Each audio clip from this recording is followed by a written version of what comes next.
You're listening to Radio Sputnik. Telling the untold.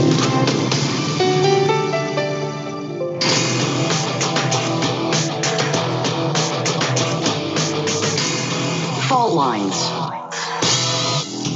Live from across the divided states of America, it is time now for another edition of the most disruptive show covering news and events across our divided states. Those are the divided states of America, as well as across the surface of our divided globe. In the independent corner, I am your political analyst, Shane Stranahan.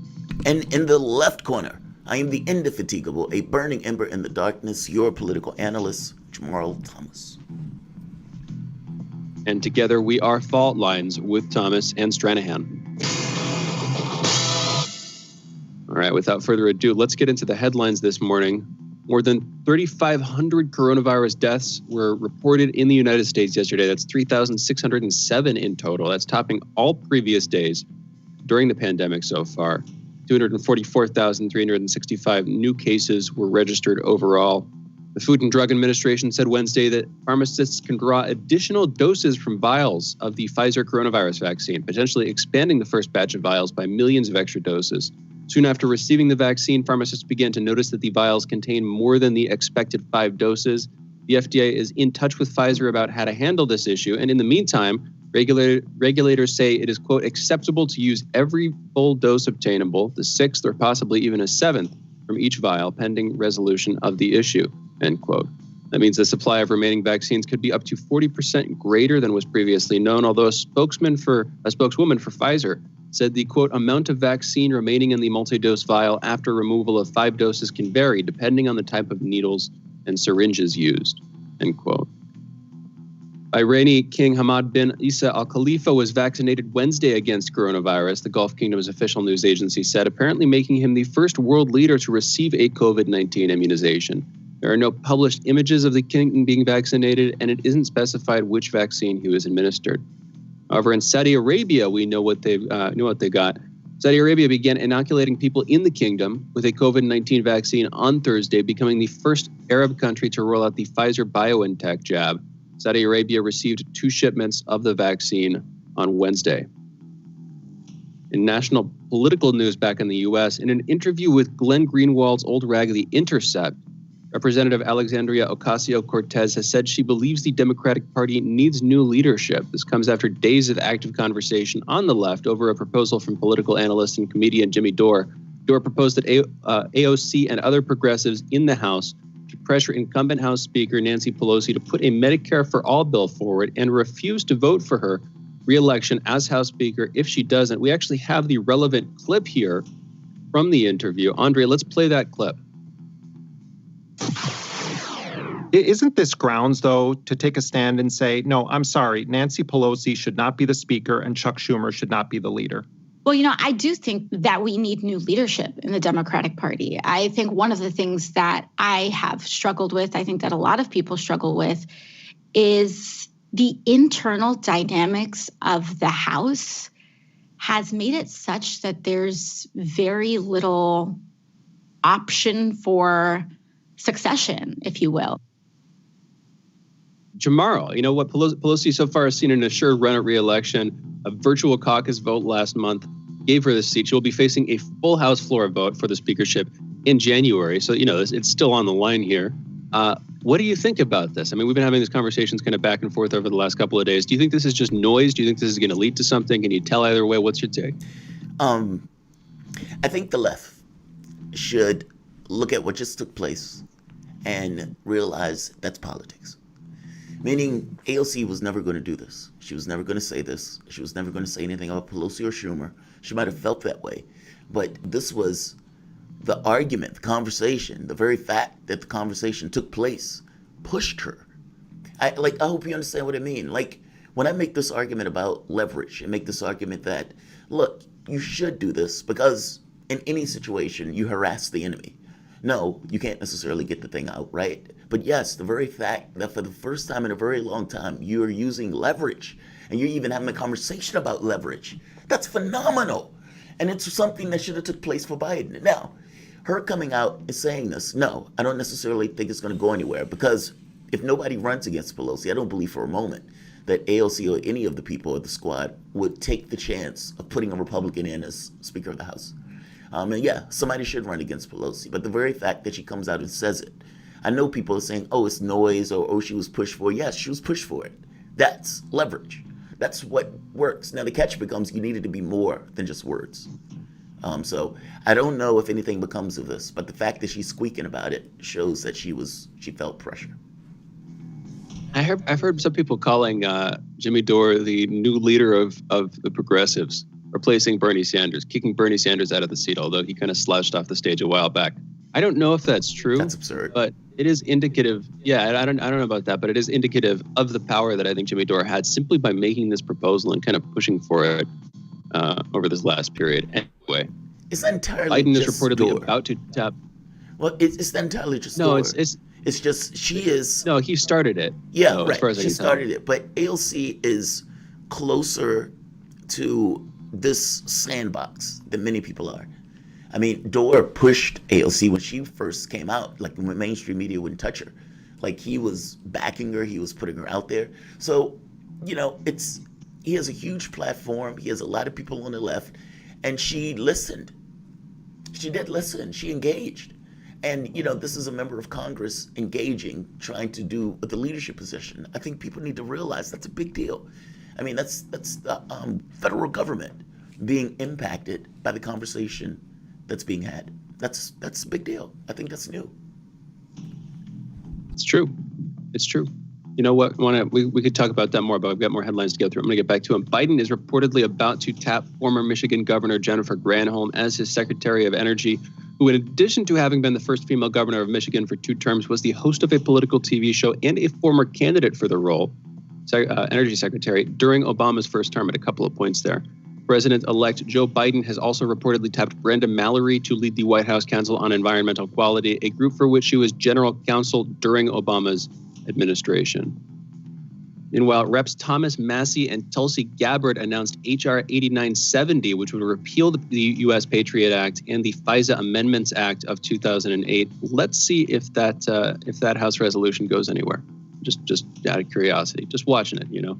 In international news, French President Emmanuel Macron has tested positive for COVID-19 after experiencing symptoms of the disease, and he will self-isolate for a week, his office said Thursday.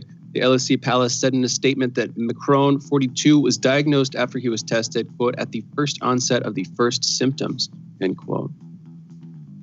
In accordance with current health regulations applicable to all, the President of the Republic will isolate himself for 7 days. He continues to work and carry out his activities remotely. The French president had meetings with a number of other top European leaders in recent days, several of whom announced they would quarantine in the wake of Macron's diagnosis, including France's Prime Minister, Spain's Prime Minister Pedro Sanchez, and European Council President Charles Michel. The U.S. State Department yesterday imposed sanctions on a Vietnamese gas and chemicals transportation company for, quote, knowingly engaging in a significant transaction for the transport of petroleum products from Iran, end quote. U.S. Secretary of State Mike Pompeo tweeted that, quote, today the U.S. imposed sanctions on 5 entities for knowingly engaging in the transport of Iranian petroleum or petrochemical products whose revenue the regime uses to carry out its malign agenda. We will not relent in our pursuit of those who attempt to evade sanctions, end quote. So we're just, I mean, again, it spreads. First, it was restricted to Venezuela and Iran for their line of contact, of course. Other countries sanctioned for dealing with Iran, sanctioned Turkey just the other day for buying Russian missiles. Now we're sanctioning Vietnam for their business dealings with Iran. It just seems, I mean, you know, it's interesting actually. The more countries we sanction in some sense, there are a couple different sides of this. We're probably weakening our market because we're preventing other companies from investing in our market, which, while admittedly the dollar has been safe even during the pandemic, it's, you know, all bets are sort of off as to when it stops being safe.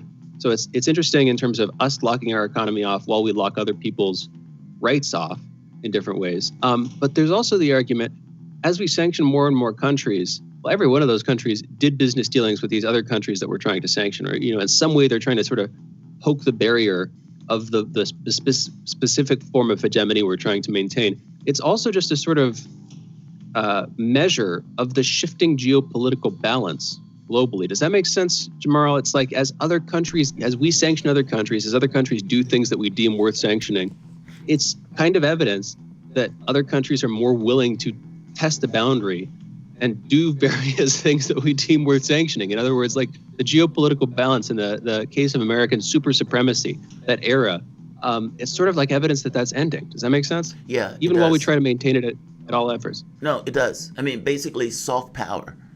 Soft power gets across a certain degree of power in the country itself. You know, that you can do things without having to be overt about it and exert influence. The moment that you need to become more overt, you have to pass sanctions. Well, that means soft power at some point has basically failed you miserably, and that this notion of you being a superpower and the other countries acquiescing and everything else starts to edge away. Not to mention sovereignty. No country wants to be told that they can't interact with another country. And the United States singularly is basically sanctioning the world because, hashtag feelings. But the thing about it is, at some point, are you really going to sanction every country around the world? And what does that look like? That starts to get absurd. That starts to look ridiculous. It does make sense, Shane. It's this thing of, look, if you had the influence that you did before, you wouldn't have to go this route. And the very fact that you have to go this extent in all of these sanctions going all of these people, and they still do it, that shows a certain waning. But again, you shouldn't be doing this in the first place. Like, meaning the countries are blowing you off because they should blow you off. They're sovereign entities. The idea that you're doing this is problematic in and of itself. It's imperial. That's how the various empires have worked throughout history, trying to flex their, that's where, in some sense, that's where real soft power that comes to the fore. You have your sort of sovereign domains, and then you're trying to flex it diplomatically beyond those domains by threat. It's just that what's complicated things so much is that the United States has had, on the surface level, like ideas that run completely to the opposite of that. Through democracy and sort of these ideas of freedom and individual and national sovereignty on some level. You should be able to do what you want as an individual, and that countries should operate within this free market system internationally. It's what's ironic here is that more than practically any other empire that I'm aware of, at least, our ideology doesn't match our actions. And I can't help but think that both induces some deep irony, cognitive dissonance, all that stuff, but also some weird sort of persistence to what we're able to do. Anyway, there's more to talk about there. I've got to go through these headlines. Well, just one real quick. The ideology doesn't match it, but that's just because the ideology was there only when it was beneficial to the ruling class. The moment that changed, the rules changed, in which case they just changed the rules. I hear you. You know what? More to talk about here. The Court of Justice of the European Union said on Thursday that Hungary has broken EU laws designed to protect vulnerable migrants and refugees by blocking their right to apply for asylum and forcibly deporting people to the Serbian border. Meanwhile, federal prosecutors in Manhattan have charged a Kenyan man with plotting a September 11th style attack on a building in an American city, according to a newly unsealed federal indictment. The man, Cholo Abdi Abdullah, 30 years old, was an operative for Al-Shabaab. That's a Somali terrorist group that has been described as Al-Qaeda's largest and most active global affiliate, certainly their largest and most active affiliate in East Africa. In tech news, Bitcoin broke a $20,000 valuation for the first time in its history yesterday, trading 5.6% higher to a price of around $20,600, making its year-to-date gains more than 180%.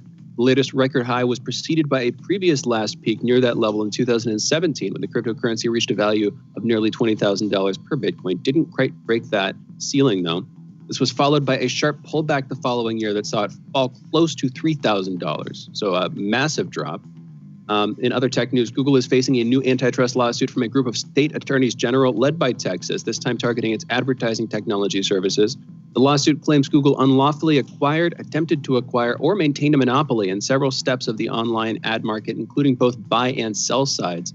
It also alleges Google has engaged in unlawful tying arrangements between its ad products, so publishers had to use another Google tool if they chose to operate on its ad exchange, choosing Google's 2008 acquisition of ad tech company DoubleClick as the demarcation of a quote-unquote fundamental change, where the company began to exert leverage as a middleman to extract payments from all steps of the complex online ad buying process.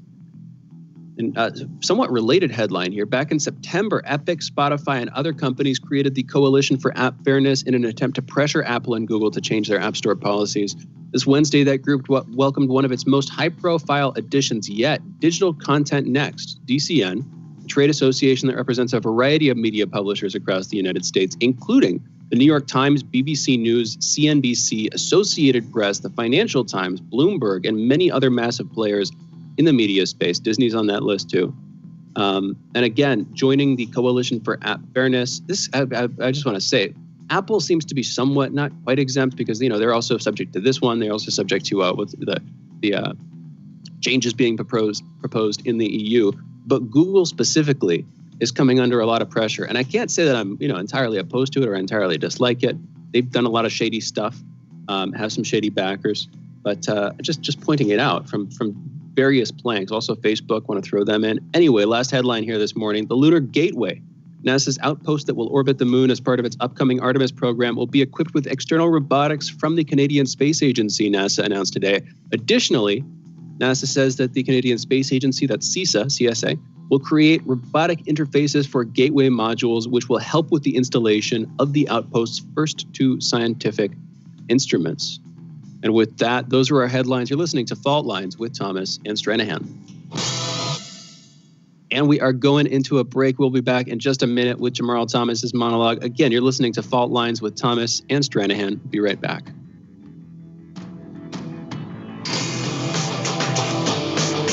Fault Lines. Peer into the future with Political Misfits on Thursdays when we analyze the latest trends in news, politics, and culture. Catch us on 105.5 in Washington, D.C. or 102.9 or 104.7 in Kansas City. Achtung, baby. We are talking. 24 hours a day, 7 days a week. You are listening. We give you the most essential out of the endless information space. Radio Sputnik, telling the untold.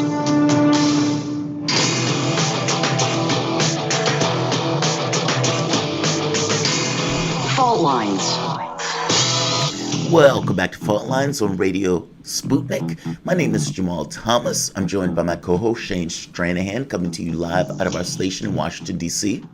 If you guys live in the area, you can catch us on radio at 105.5 FM and 1390 AM. We're also in Kansas City at 102.9 FM and 104.7 FM. If you guys are digging what Shane and I are putting down, whatever platform you're consuming us on, definitely give us a like and share that audio or video. If you guys want to join in on the conversation, you can send us a chat, a tweet, and of course, you can reach us by phone at 202-521-1320. That is 202-521-1320. Your engagement makes this show what it is, so definitely don't be shy to give us a call. I was having a conversation yesterday, and in that conversation yesterday, something leaped out that I wasn't necessarily entirely paying attention to, but I thought it was extremely interesting given some of the precedent that was set in maybe other countries, but especially because of the laws of the United States. It would be a curious and interesting way to deal. I have a deep and abiding shame, and I feel that the left should also have a deep and abiding shame. We, in the middle of a pandemic with 74% of the public backing Medicare for all and 88% of the Democratic Party backing Medicare for all, we did not get Medicare for all. In fact, the moment that the primary was over with, it's as if the mission to get Medicare for all accomplished in the middle of a pandemic with all of these people without health care, I think it was 30 million people or so, as if the mission wasn't the policy, but the mission somehow became getting Biden elected. Somebody that does not get us any degree forward on the policy. If you remember, Democrats kept saying we got to be incremental towards Medicare for all. We got to be incremental towards Medicare for all. And here's Obamacare that's going to get us part of the way. And now, now that we got Obamacare, we don't need to push for Medicare for all. We just need to incrementally tweak Obamacare. Isn't it funny the way that works? That the policy that they give you that doesn't necessarily do what you want it to do, doesn't necessarily get you the way that they needed to get, becomes the reason to actually do the thing that they said that this one got them forward on. The left should be ashamed. I'm sorry. I don't take this argument that, well, Sanders lost and that was the end of it. The job wasn't Sanders. Yes, it would be nice if Sanders could get in office, but the responsibility of the left didn't go away when Sanders failed. Sanders was a means to an end, no more, no less. Yes, he would have been great. Yes, it would have been one fell swoop.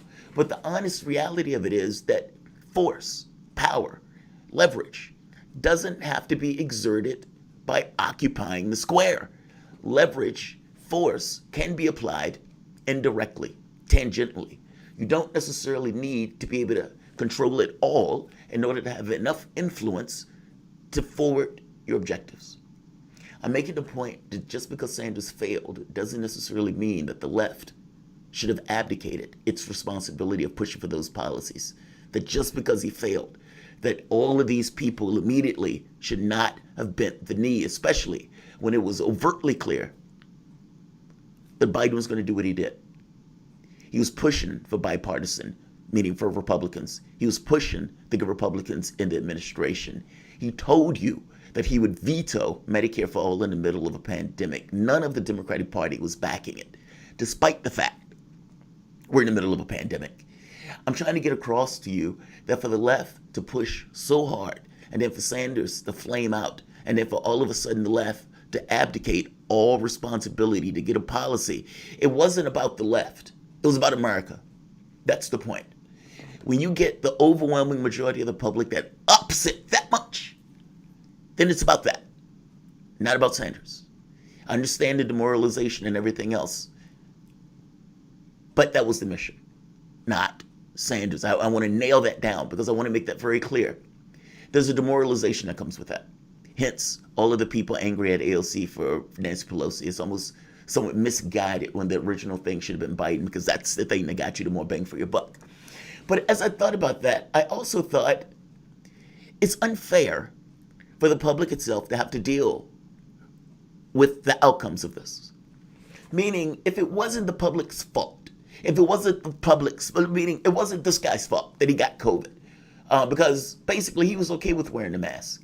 But the catch is he didn't get the opportunity to even be in a place where the country would allow him the environment to be safe. Think about what I'm saying for the moment. China was building multiple hospitals. China did lockdown and had competent leadership. The other countries around the world, yes, some of those are really, really bad, but many of the countries like, New Zealand and everything else shows that it could have been controlled with competent leadership. The people with the medical bills, the people that lost their jobs, the people with the businesses that went belly up, the people for the most part that got sick, the people that died, the people that are ill, all of those people have economic, physical, and life consequences that goes above and beyond anything that they themselves should personally be responsible for. When the business owners are talking about out there crying and angry, saying that my business is being destroyed, the left may look down on those people, but you shouldn't look down on those people. You should have a certain degree of empathy about it. They built their business as a small business, and all of a sudden, it going belly up. The government tells them to shut down, and yet, how are they going to pay for themselves? I'm making the point that the government, through inaction, through malfeasance, through an actual complete abdication of responsibility, basically allowed all of this to take place. All of these consequences that we are seeing, physical, economic, are directly related to the government's intransigence and inaction and abdication of responsibility.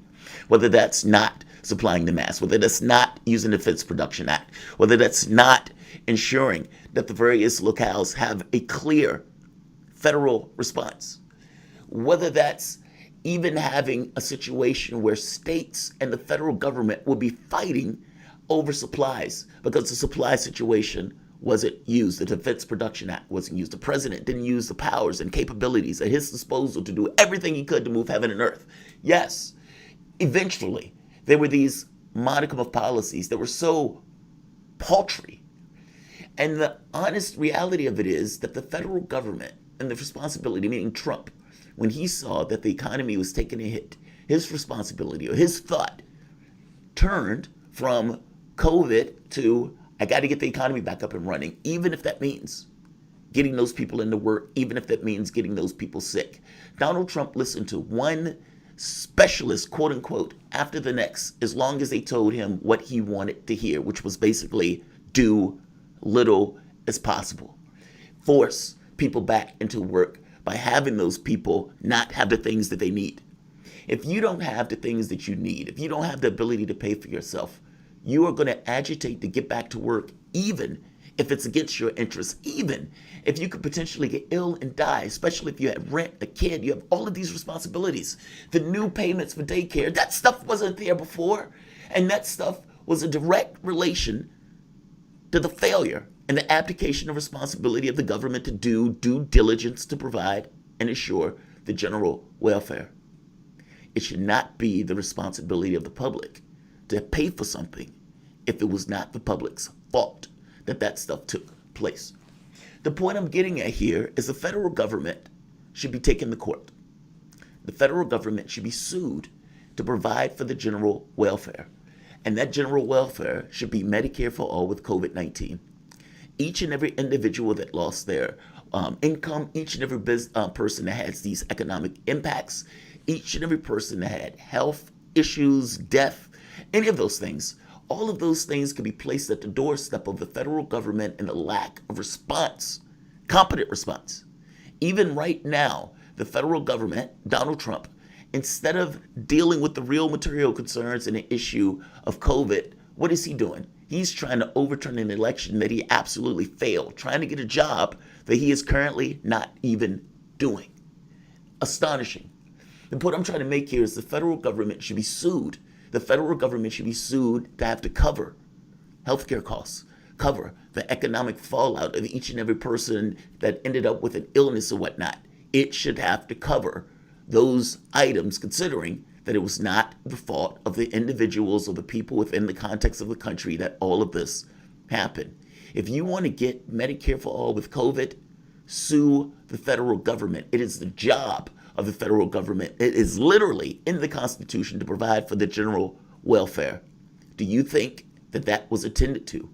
And if you don't think that was attended to, should the federal government be taken to court to have to cover these items? It happened with the climate change movement before. It can happen and should happen with this, especially since there is a direct relation from the standpoint of the outcomes that people have to deal with that was not their faults. Yes, if you want to try a secondary idea to try to get Medicare for all with COVID-19, especially since it is the government's responsibility to deal with that, lawsuit. Your end run. Maybe these guys don't want to push it, but maybe the judicial system can compel them to act considering they broke the law. That's my position, and that should be the position of each and every American as they push to get this into the court system. Shane, what do you think? The federal government basically is letting the public down, and I would argue is breaking the law through inaction, be it Democrats or Republicans. I mean, even Pelosi played politics with a bill in order to get Biden out. But understand what that means. That means that the loans, that means the help that people need, the federal government abdicated all responsibility for the sake of politics. That's not their job. And that's a breaking, I would argue, of the law that goes beyond just politics. What do you think, Shane? I think it's the job of politicians definitely to abdicate responsibility for the sake of politics. That's what they have done almost universally, and that's why politicians are met with such derision historically in pretty much every historical text that covers that issue that you can find. That aside, I don't think they're trying to sue the federal government. I don't think that here's one way to look at it. I don't think it's the best use of your time. One way to look at it is in practically every country that's responded to the COVID crisis, you've seen excess deaths because their governments have responded inadequately. And we don't have a sliding door to prove what exact level of inadequacy they've responded with, but it's just a flat fact. If you were to do that, if every country that mishandled this, and again, pretty much everyone has, if every country that mishandled this suddenly faced a barrage of lawsuits like class action lawsuits or something like this from their publics, then what you would get is very quickly like a complete disruption of world governance as such. And for some people, they're going to be looking at that and they're like, hurrah, that's exactly what I want. But at the same time as those governments are disrupted, and I just don't think this would come to pass because they wouldn't let it come to pass. But at the same time as those governments are disrupted, what that also means is they are unable to respond effectively to other issues, either legislatively or through the executive branch, their respective executive state capacities. Anyway, that's certainly a controversial idea, interesting idea, but I think we have to go into a break. Maybe we can come back to it. You guys are listening to Fault Lines with Thomas and Stranahan. We'll be back in a minute talking with Mark Sloboda about the latest in Nagorno-Karabakh and Belarus. Be right back on the other side of this break. Fault Lines. You're listening to Radio Sputnik. Epidemics and pandemics could kill millions of people, and they actually did.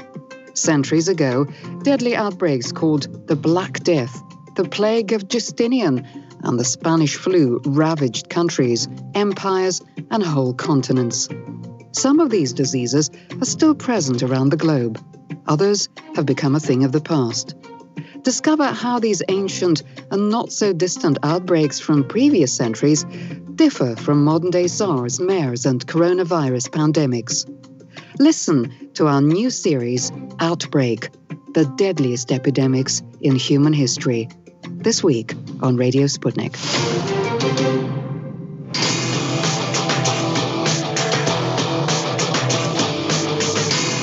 Fault Lines. Welcome back to Fault Lines on Radio Sputnik. My name is Jamarl Thomas. I'm joined by my co-host Shane Stranahan, coming to you live from the capital of planet Earth, Washington, D.C.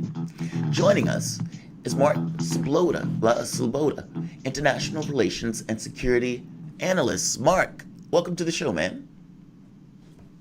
Jamarl, Shane, thanks for having me. It's always an honor and a pleasure to be on Fault Lines, and I strongly dispute the characterization of Washington, D.C. as anything other than the hellhole of the planet Earth. I'm being totally sarcastic when I say that, Mark. It's just the way, we act as the exceptional nation, the indispensable nation. The world itself will fall into a ball of some fire if it wasn't for the indispensable nation. Now, I'm being hyperbolic and I'm being sarcastic. Mark, one of the interesting things I saw the other day had to do with basically a breaking of the ceasefire, and like normal, and talking about Nagorno-Karabakh, and just like every breaking of the ceasefire, people point fingers, like nobody ever owns up to being the start or the instigator of the ceasefire. Now, this is interesting considering that peacekeeping troops are there. So can you give us an update on what took place in basically between Armenia and Azerbaijan, and why these guys are pointing fingers at each other? Yeah, I wouldn't quite call the ceasefire failed yet. This seems to be a relatively small incident in a couple of small villages in basically a gray area between the question of whether they fell in area covered by the Russian peacekeeping operation and thus still part of Nagorno-Karabakh, or had been in lands recovered by Azerbaijan, because they are on the border with a region that right literally on the border that Azerbaijan recovered. One of the occupied territories that they had recovered under military operations. And so there were clashes in this village when Azerbaijan forces came in, and the local ethnic Armenian militias basically contested that. I haven't seen that there were any reported deaths in the incident. There were 6 Armenians wounded in the incident, so no deaths, which is somewhat easier to paper over. Afterwards, Russia basically amended the maps of the extent of the peacekeeping operation to make it clear that these two villages were covered by it, and sent Russian peacekeeping forces into the territory. There haven't been any particularly loud objections from either Armenia or Azerbaijan. I mean, some political disgruntlement from some forces, but nothing particularly at the presidential or prime minister level that would indicate, that they consider the ceasefire to be failing at this point. So this seems so far to have been an isolated incident, which has been hopefully rectified. How has it been, just real quick, how do you think it's been rectified? I mean, it seems like last I checked, they were still in captivity. Is that not changed? They were still in captivity. The last I heard, that some of the Armenian troops that were, or ethnic Armenian troops that were taken, have been returned, and that the area has basically been subsumed definitively into the area of the Russian peacekeeping operation. Okay, thank you for that. There's also, so here's another thing from the Armenian side, also like footage going around on social media of these two elderly Armenian gentlemen, I guess, being hung. I mean, it seems like by a couple of routes, Armenia is getting set up for long-term resentment. Do you see any, there's ongoing asymmetry of power militarily, but what would cause that, just from a sort of general geopolitical perspective, what would cause that to go away in terms of relations between the two nations? How do you deal with that kind of thing, almost politically, philosophically? How do you deal with long-term resentments, long-term enmities, and easing those over the course of years or decades? Mark? Yeah, those two elderly men weren't hung. They were beheaded slowly. Filmed. Yeah, it was pretty grisly, it must be said. And of course, we've seen videos like this before in Syria and elsewhere, and they were horrific. And it most certainly, it's hard to see how it's not true. It consists of a war crime. And it must be said that there have also been videos of extrajudicial shooting of Armenians by Armenian troops that would also be considered a war crime during that.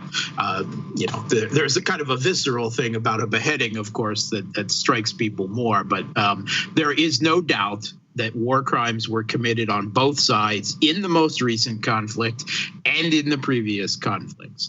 And that only adds to the resentment that you mentioned. And no, I don't see this resentment between Armenians and Azerbaijanis going away because of this ceasefire and this, basically Russia stepping in between the two of them with their own, troops on the line.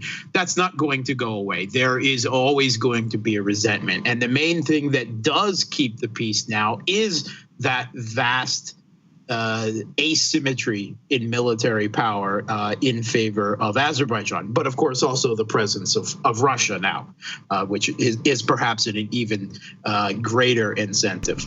And there will always be isolated people who will seek to take matters into their own hands, groups of people.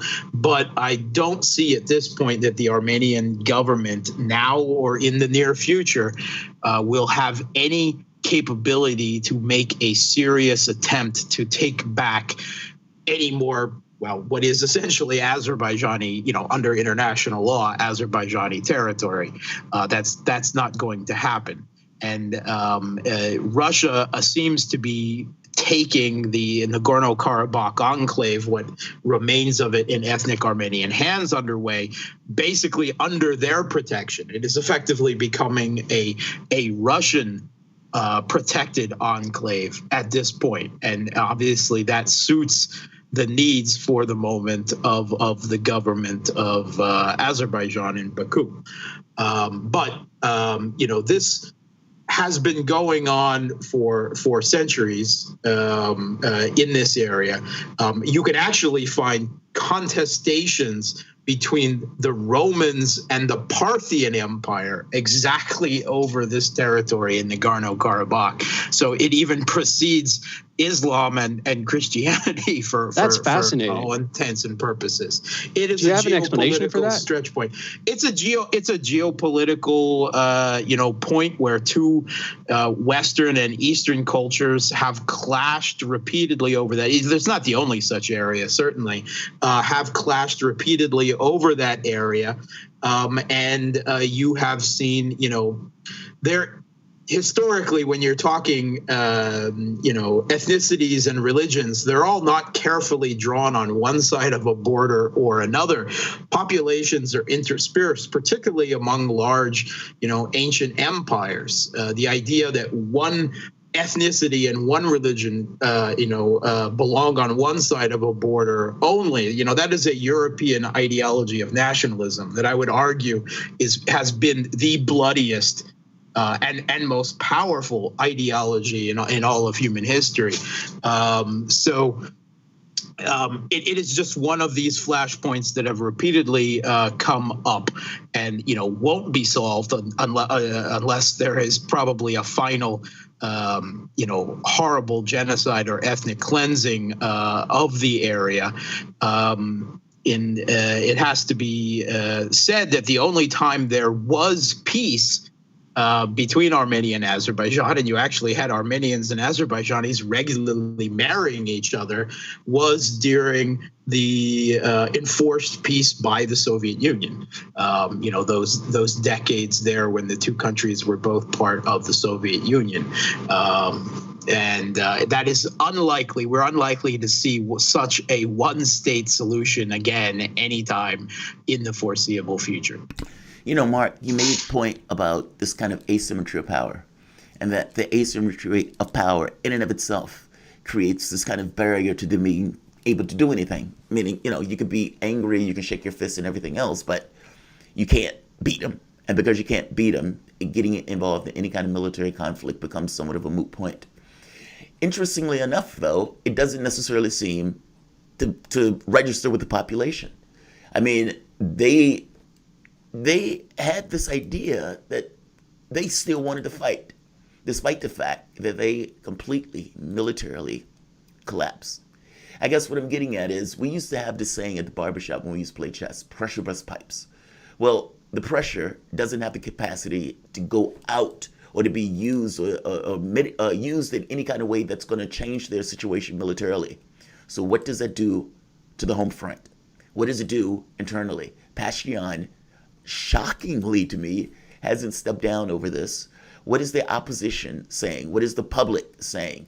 And what is the level of anger at this point at the government of Armenia? I know there's of course, you could talk about various psychological phases of coming to deal with a situation like this. And this is exacerbated by the fact that the government of Prime Minister Pashinyan in Armenia was lying to the Armenian people all the way up until he capitulated, saying that they were winning the conflict.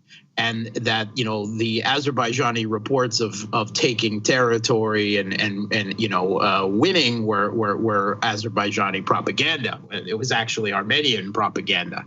The fact that they suddenly had to surrender and capitulate came as a shock to a lot of the Armenian people, although probably not as much to the people actually in the Nagorno-Karabakh and the occupied territories in Azerbaijan, who were finding out face to face what was actually going on.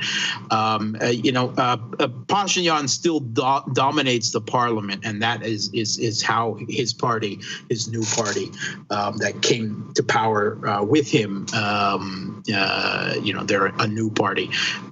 So that's how he's still holding on at this point. But that is not settled yet, and there are ongoing protests and opposition calls for strikes in the country now, again demanding that Pashinyan step down. I don't ever expect the Armenian people, they both countries claim historical, religious, national grounds to the same territory. And, we've seen that sort of thing in Palestine and numerous other conflicts around the world, that are ethnic nationalism, and often fused with some form of religious divide as well. And they don't go away easily. There's no any indication that they will go away anytime in the near future between these two countries. How that will often be used is, negatively, is by domestic nationalist politicians who will use rhetoric that appeals to the people in this case to come to power, and hopefully that such people, however they do come to power, will have the wisdom not to seek a resuscitation, at least on the Armenian side, of a conflict that they can't win. Now, it has to be remembered that the Russian peacekeeping operation does expire in 5 years. Let's do this. We're gonna bring you back because I want you to finish your thought. But let's take a quick break. Mark Sloboda is an international relations and security analyst. You guys are listening to Fault Lines with Thomas and Stranahan. We will be back in a moment.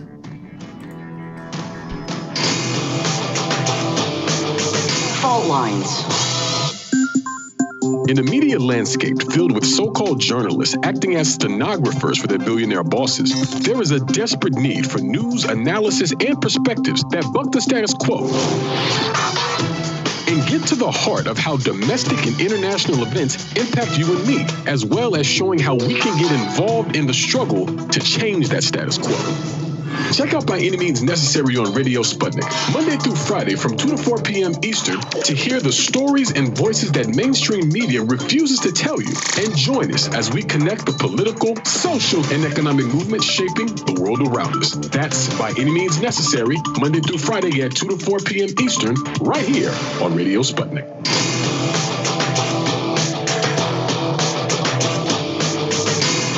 Fault Lines.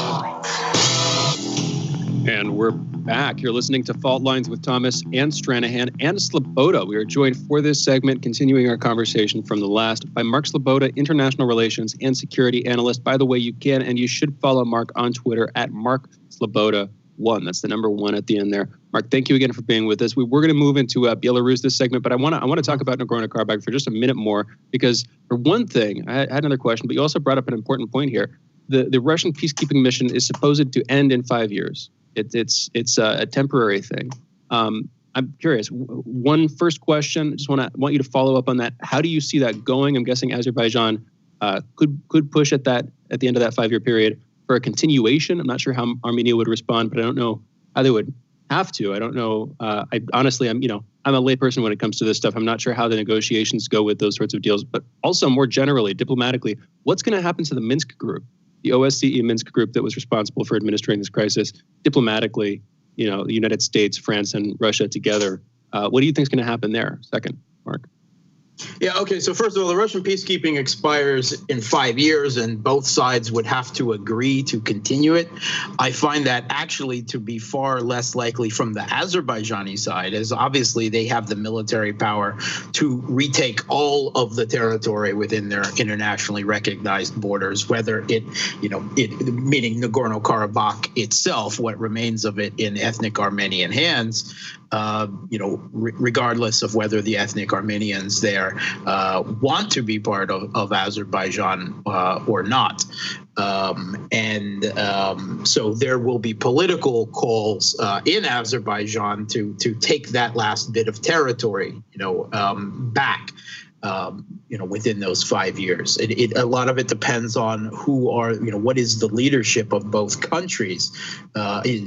Presumably it might be different in both cases. It almost certainly will be an Armenian side in 5 years.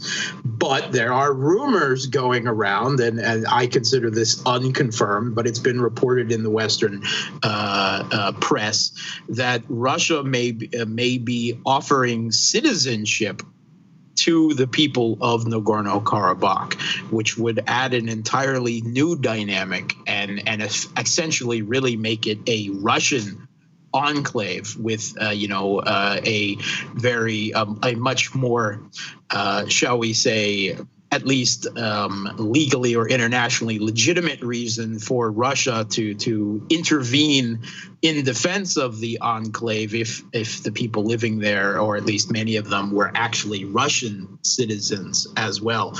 It's unclear. I can't imagine the government in Azerbaijan would take to that very well. But they've already agreed, at least in this 5 years, to Russian supervision. That's very interesting. Ceasefire. Would that be a referendum, or what? How would that take place? Do you know? I mean, again, this is a rumor, but Mark.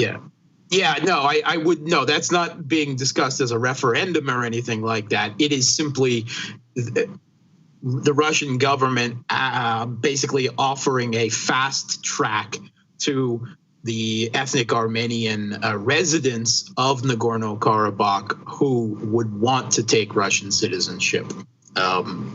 As dual citizens or on whatever thing. So it would be more of on an individual basis. Russia has done the same thing in the Donbass, in eastern Ukraine, for instance, and has had hundreds of thousands of eastern Ukrainians, clamor to get Russian citizenship. So that is a shall we say a soft power. A legalistic way for Russia to expand influence outside of its own borders, with people, wanting to take its citizenship to fall under Russian protection. Not to mention, the objective was to bring down hostilities. I mean, Russia was trying to play mediator role between Azerbaijan and Armenia for a while over this issue.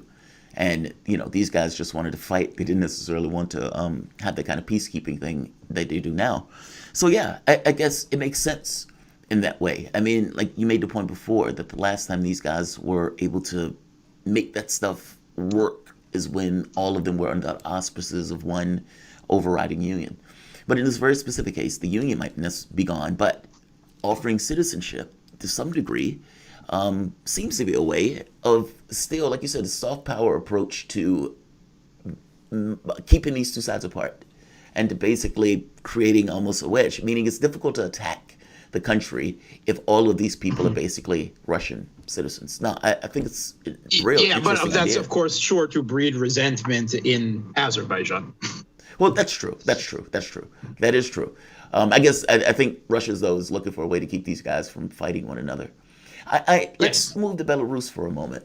The last time we were talking about Belarus, there was all sorts of, it seems, chaos that was pushing back against the president, trying to depose the prime minister of the country. What has happened since? Lukashenko doesn't seem to be going anywhere. And I haven't necessarily heard a huge amount about it recently. So what has been the latest on that conflict?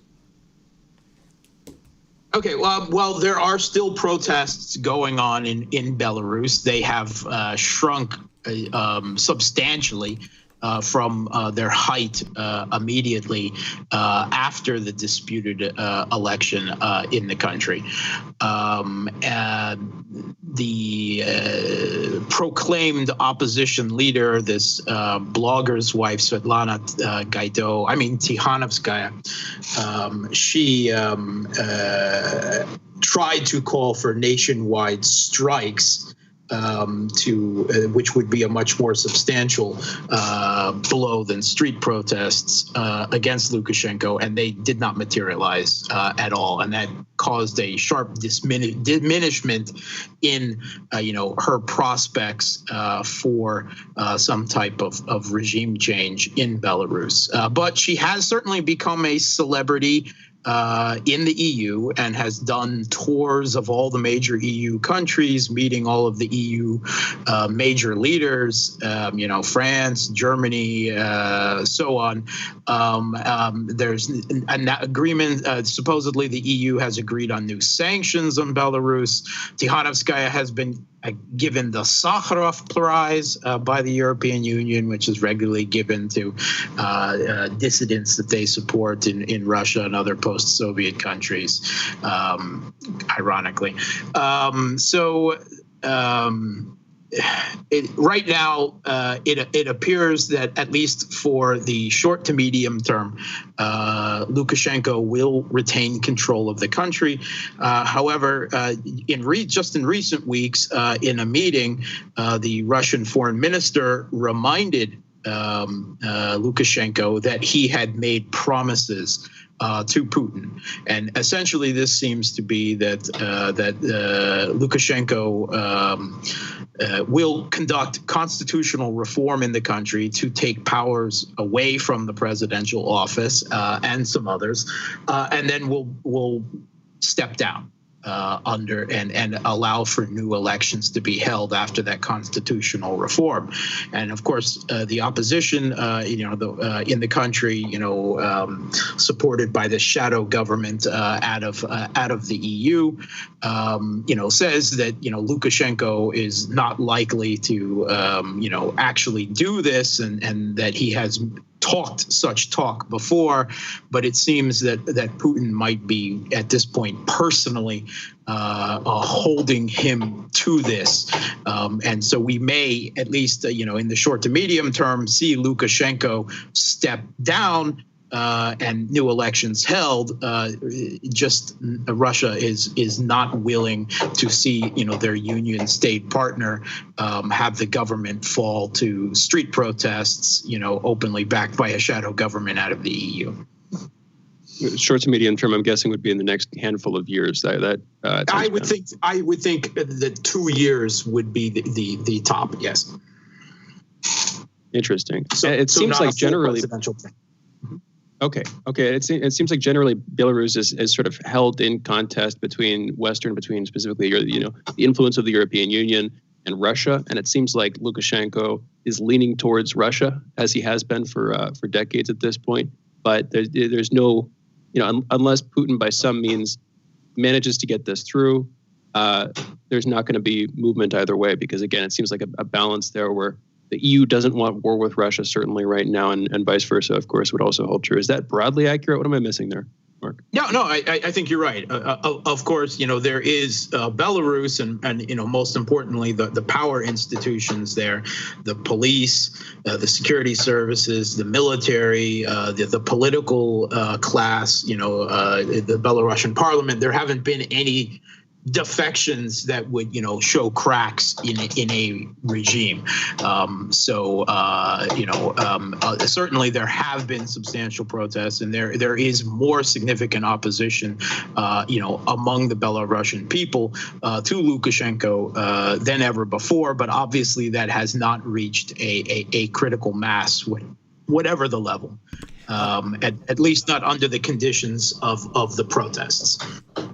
Mark, we have about 2 minutes, give or take. I'm curious, in the United States, you have something like a Kamala Harris and a Joe Biden, basically change on the outside, continuity on the inside regarding policy and everything else. What's the material difference in Lukashenko leaving, meaning the president leaves? Is there a continuity of thought that runs through, let's say, the political thing where this becomes more theater, or is there a there to it, where there is a reality and a real change that's taken place with Lukashenko leaving? We have about 2 minutes. Well, we don't know the exact condition. If for certain he will leave, and under what exact conditions they are yet, that this is only a supposition, and the way the Russian analysts and media and Western media is also discussing the exact same thing. But I think the big change is that Russia will demand for their basic tacit, if grudging, support of Lukashenko right now, because the alternative is unacceptable to Russian interests, is that despite Lukashenko's flirting with the West, 1 minute, that must come to an end, and that either him or the next Belarusian government must push forward on the union state, already enshrined, but not meeting the level of integration that was yet that was planned for years ago. So obviously there is meant to be a substantial push on this, and I think the Russian government wants to ensure that Belarus, isn't able to be snatched out of the Russian sphere of influence and Mark, devolve into civil war like Mark, Ukraine. I want to thank you for coming on, Mark. Mark Swoboda is an international relations and security analyst. You can follow Mark on Twitter at MarkSwoboda1 and find him on Facebook at facebook.com/Gramsci. We will be back in a moment. You guys are listening to Fault Lines with Thomas and Stranahan.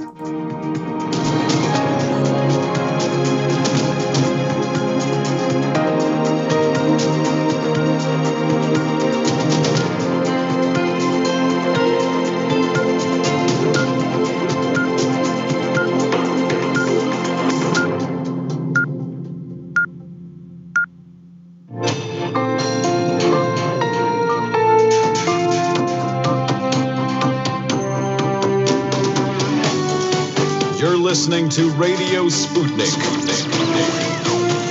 Telling the untold.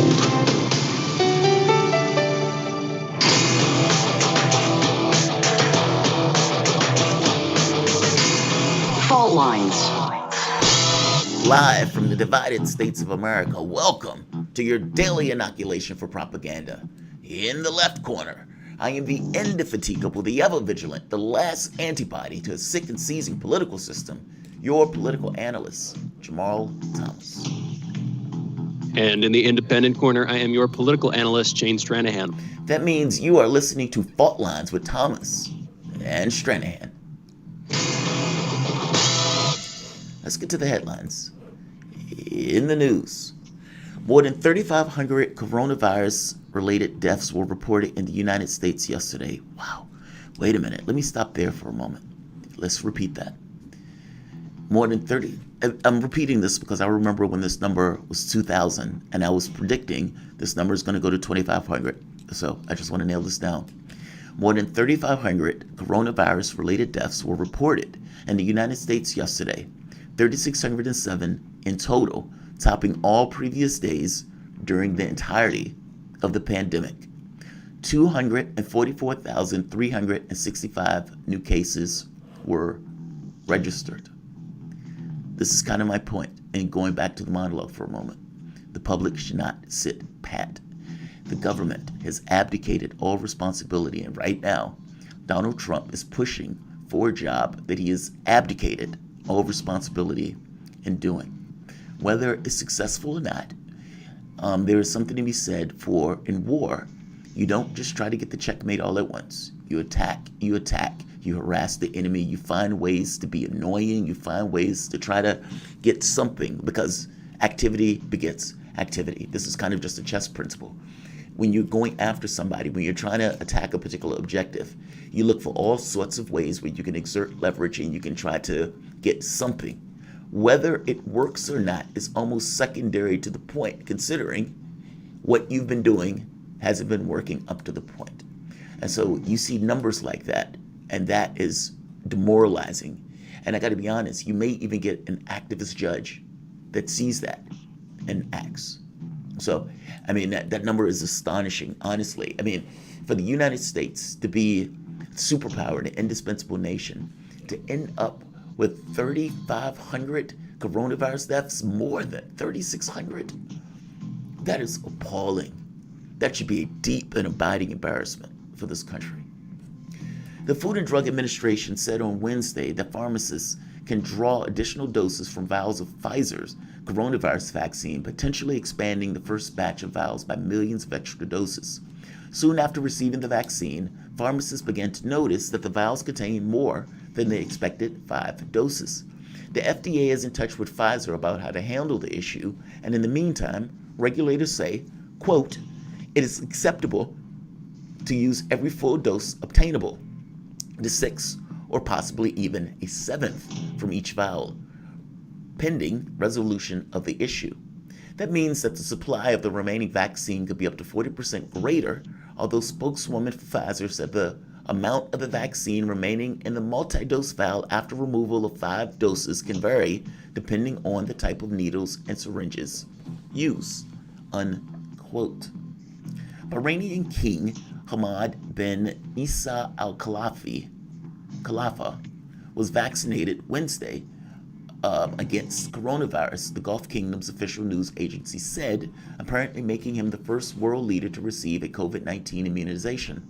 There were no published images of the king being vaccinated, and it wasn't specifically specified which vaccine he was administered.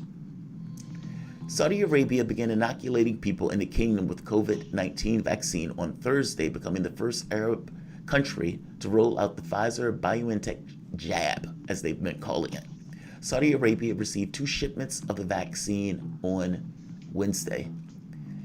I really hope this doesn't turn into a Resident Evil situation. All of these people are vaccinated, and all of a sudden there's a killer T virus where it mutates and people become zombies and they just start, attacking people because of COVID-19. That would be the worst. You would have all these people telling you, I told you so. I told you shouldn't have taken the vaccine. Yeah. In an interview with Glenn Greenwald's old rag, The Intercept, Representative Alexandria Ocasio-Cortez has said she believes that the Democratic Party needs new leadership. This comes after days of active conversation on the left over a proposal from political analyst and comedian Jimmy Dore. Dore proposed that AOC and other progressives in the House should pressure incumbent Nancy Pelosi to put a Medicare for All bill forward and refuse to vote for her re-election as Speaker of the House if she doesn't, even if that means a Republican takes Speaker of the House. Let's be very clear on what Dore is saying. We have a relevant clip from the interview. Let's play the clip. Isn't this grounds, though, to take a stand and say, no, I'm sorry, Nancy Pelosi should not be the Speaker and Chuck Schumer should not be the leader? Well, I do think that we need new leadership in the Democratic Party. I think one of the things that I have struggled with, I think that a lot of people struggle with, is the internal dynamics of the House has made it such that there's very little option for succession, if you will. I mean, basically, that's because it's somewhat of a game system in the way that our political system is game. Basically, you have nowhere else to go. And I'm saying that needs to stop, whether that is in a house or whether that is outside of the house. Political legitimacy is the thing that you're looking for, AOC. That's the word. And the reason that these guys can basically put you in a position of you have nowhere else to go because they don't believe you're ever serious about issuing a demand and sticking by the consequence of that demand. Meaning, if it was understood that the left was serious about potentially collapsing Pelosi's bid, where Pelosi or a Republican would take it because they were that adamant that we are not going to back you, if they honestly believe that you would potentially go that far, meaning progressives, I'm not talking about just AOC by herself, there's like 100 people in the progressive caucus, then you would get those things because they would trust and believe that you were willing to go there. The catch is, for the last 40, 50 years, the left has accepted the premise you have nowhere else to go. And they've accepted an inversion of the argument. Meaning, instead of it being the responsibility of the candidate to come get your vote, it became, oh my God, we're so terrified of Republicans that we will throw ourselves. It became the responsibility of the left to put somebody in office as opposed to a representative government or democracy, where that individual comes and gets your vote because they want to get elected. And they realize that the way to get elected is by getting support and doing things to push for that support. We've inverted it. We've gotten it backwards. And because of the lack of political legitimacy, Nancy Pelosi could look at you and tell you you have nowhere else to go. Biden can do the same. And that is even with policies that are like 88% support in the party. We've decapitated representative government out of cowardice and fear. And the very fact that we're having this conversation right now is a triumph. It is a triumph. It is not something that typically takes place. And I got to be honest, it should have taken place under Biden. What do you think about it, Shane? I mean, at this point, Pelosi, AOC has been pushed to say something. I don't think she would have said anything if it wasn't for that. And you've had basically her saying we need new leadership. Now, what does that mean in real material situation? I don't know. And whether the left goes through with this or not, I don't know. But I do know they should be having conversations with Pelosi. So at the very least, it looks like they were able to get what they needed. And by the way, if Pelosi gives way and gives a vote or gives something else, I don't think we should get stick-to-itive on specifically Medicare for all. There should be multiple things that you should be pushing for. And it's a negotiation. The point is the negotiation. That's the important part. I guess my thing is, she's doing it and she's squeaking it. But is there going to be a material change in this? And does this mean that something's going to take place? What do you think about it? I doubt it, but that's just because I think there's good reason to be cynical about American politics as such. Are progressives going to be called sexist because they're trying to take Pelosi out of office and almost invariably get her replaced with some man? Is that going to be what comes out? The pushback on this, or is it that she doesn't resume her seat as Speaker of the House, but a Republican does, and invariably he's worse in a lot of ways than Pelosi is, and then for however many years, Democrats are blaming progressives for having pushed her out. Or is it just that you can't get her out at all? That you can't get a large enough coalition of progressives to do it? I don't know, man. That's admittedly pretty darn cynical. But I think you need more institutional momentum, and that's like a high cry, and it's pretty abstract. But there need to be strong organizations working over the course of years, and more of them, and in more coordination. To get some larger political changes. And what I'm worried about here is that the emotional momentum that you see over this last week-long period or so, if that's dashed by any of the things I mentioned or innumerable others, then what happens to it? Well, people just get more cynical, more jaded. They get less politically organized over time because they think it's hopeless. You see what I'm saying? That's a super jaded perspective, but that's where I'm coming from at this point, Jamarl. Well, the thing is, a win or loss is determined by expectations, not whatever you're doing. I can sacrifice a knight for a queen any day of the week if I think I'm going to get a long-term advantage from sacrificing the knight or the queen, despite the fact that the knight is worth 3 and the queen supposedly is worth 9. The value of those things aren't real. Those things are just perspective. The number is not real. The value is determined upon use. I'm making the point that the same thing is true here. I don't think anybody believes that these guys are going to win a vote from the standpoint of Medicare for all. But I'm making the point that I don't think that's the point. And I don't even think lefties think that's the point. I think they see wins all around this that goes beyond just the vote thing. And because the public doesn't believe that it's going to go through, then there's no loss from the standpoint of it's going through. The gains and everything else come from ancillary items, the leverage, the putting these guys on the rocket in the first place, and this conversation. I swear to God, man, the conversation in and of itself is not something that typically takes place. And so the fact that we're having it is a win. I know it's not enough, and I know it's not everything, but I'm telling you, you have to see the ground. Like, the stuff doesn't happen in one swoop. There's no contest. There's no battle or no war where it's like, I do this one thing and all of a sudden it wins and I'm not going to make any moves until that one thing happens. That's not the way it happens. Why do you think that it can technically sometimes? When? But Name one. It's rare. For the most. Name one. I'd have to do my review. I'd have to do a review. But the idea that there aren't categorical victories, because heck, look at Armenia and Azerbaijan, for instance. That took a month. It didn't take years. I didn't say and it was weren't because categorical one side victories. I'm saying there is no underestimated situation the other, where a person moves once and wins. That's what I'm saying. And the Armenia and the Azerbaijan thing wasn't an example of that. Nobody just moved once and won it. That's what I'm saying. I'm saying wars are contests, and you have all sorts of things. People are slapping and throwing dirt. I agree with you. There are different degrees of the length of these things. We could go back and forth on the technicalities, and if we had more time, I'm sure we would.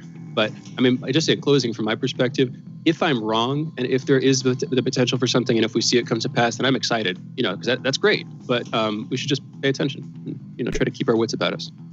No, that's fair. And I don't think your cynicism is misplaced. Clearly, I don't. Biden is reportedly about to tap former Michigan Governor Jennifer Granholm as Secretary of Energy, who, in addition to having been the first female governor of Michigan for the 2 terms, was the host of a political TV show and a former candidate for the role of Obama's first term. President-elect Joe Biden has also reportedly tapped Brenda Mallory to lead the White House Council on Environmental Quality, a group for which she was general counsel during Obama's administration. Representative Thomas Massey and Tulsi Gabbard introduced H.R. 8970, which would repeal the U.S. Patriot Act and the FISA Amendment Act of 2008. Let's see if that goes anywhere. Shout out to Tulsi for that. Whether it goes anywhere or not, shout out to Tulsi. Good job. French President Emmanuel Macron has tested positive for COVID-19 after experiencing symptoms and will self-isolate for a week, his office said Thursday. The Élysée Palace said in a statement that Macron, 42, was diagnosed after he tested, quote, at the onset of the first symptoms, unquote. Quote, in accordance with current health regulations applicable to all, the President of the Republic will isolate himself for 7 days. He continues to work and carry out his activities remotely, unquote. The French president had meetings with a number of other top European officials in recent days, several of whom announced they were quarantined in the wake of Macron's diagnosis, including Spain's Prime Minister Pedro Sanchez and European Council President Charles Michel. Let's try to get one more in. The U.S. State Department yesterday imposed sanctions on Vietnamese gas and chemical transportation company for, quote, knowingly engaging in a significant transaction for the transport of petroleum products from Iran, unquote, according to the statement. U.S. Secretary of State Mike Pompeo tweeted that, quote, today the United States imposed sanctions on 5 entities for knowingly engaging in transportation of Iranian petroleum or petrochemical products, whose revenue the regime uses to carry out its malign agenda. We will not relent in our pursuit of those who attempt to evade sanctions, unquote. Those are your headlines. You're listening to Fault Lines with Thomas and Stranahan. Yeah, it gets aggravating.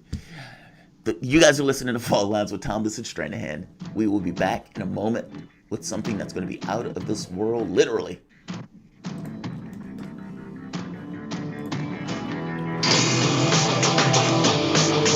Fault Lines. Want to talk? Get in touch with us at radio@sputniknews.com. Shooting from the lip. We're taking no prisoners here. Real opinions for real people. Where we bring you people with controversial views, and instead of trying to catch them out, we actually let them expand on their views. What's going on in British politics, European politics, and indeed in world politics as well. And wherever you are, whether you're a UKIP supporter, a Tory, or Labour, everything is in turmoil. John Gaunt. Shooting from the lip.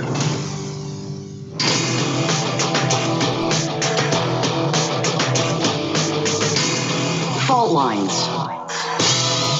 Welcome back to Fault Lines on Radio Sputnik. My name is Jamarl Thomas. I'm coming to you. My name is Jamarl Thomas. I'm joined by my co-host Shane Stranahan, coming to you live out of our station in DC. If you guys live in the area, you can catch us on radio at 105.5 FM and 1390 AM. We're also in Kansas City at 102.9 FM and 104.7 FM. If you guys are digging what Shane and I are putting down, whatever platform you're consuming this content on, give us a like and share this audio or video. Also, whatever platform you consume us on, make sure you are subscribed. If it's YouTube, Fault Lines, or my channel, hit the notification button and make sure you hit the notification bell. You don't want to miss us. If you want to join in on the conversation, you can send us a chat, a tweet, and of course, you can reach us by phone at 202-521-1320.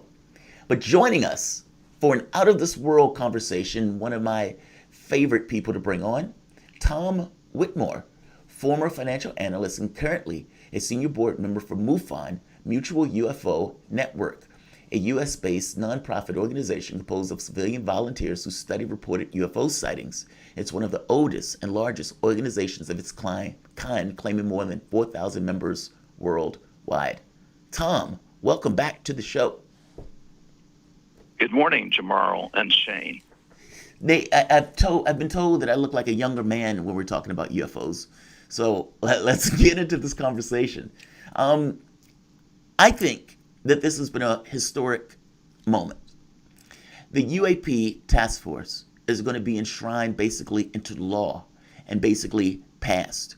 The information is going to be given to Congress. You've had congressional members talking about it, congressional members asking questions like, you need to explain the properties of these ships and explain how it does what it does, because this would require a breakthrough in quantum mechanics and physics. These are things that Congress are saying. Congress. Rubio makes the point, I hope it's not us, because if it is something on this planet, that would be disturbing. The pallets that have come out, the Washington Post, the New York Times, CNN, all of this stuff at this point is out. It's legitimated. Congress had to respond, especially after the military, meaning the United States Navy, basically coming out with new protocols. And you have a situation where the Army is working with To the Stars Academy over this idea of metamaterials and somehow appropriating this information or this stuff for weaponry. This is a big, big moment. So the task force that is being enshrined into law, what is basically the premise of that? And on a secondary question to piggyback that, does it concern you that this stuff is being considered through the lens of threat? Okay, Jamarl, there's a little bit of a hiccup here that I think that people need to be aware of. The UAP directive from the Senate Select Committee on Intelligence was within what's known as the Intelligence Authorization Act, which was supposed to be a subset of the National Defense Authorization Act. Well, it was approved by the Senate, but the Intelligence Authorization Act was not approved on the House side, and there were some sub-issues there that had nothing to do with this UAP situation. So it's essentially been decoupled from the NDAA, which has passed, and it's possible that President Trump will veto that.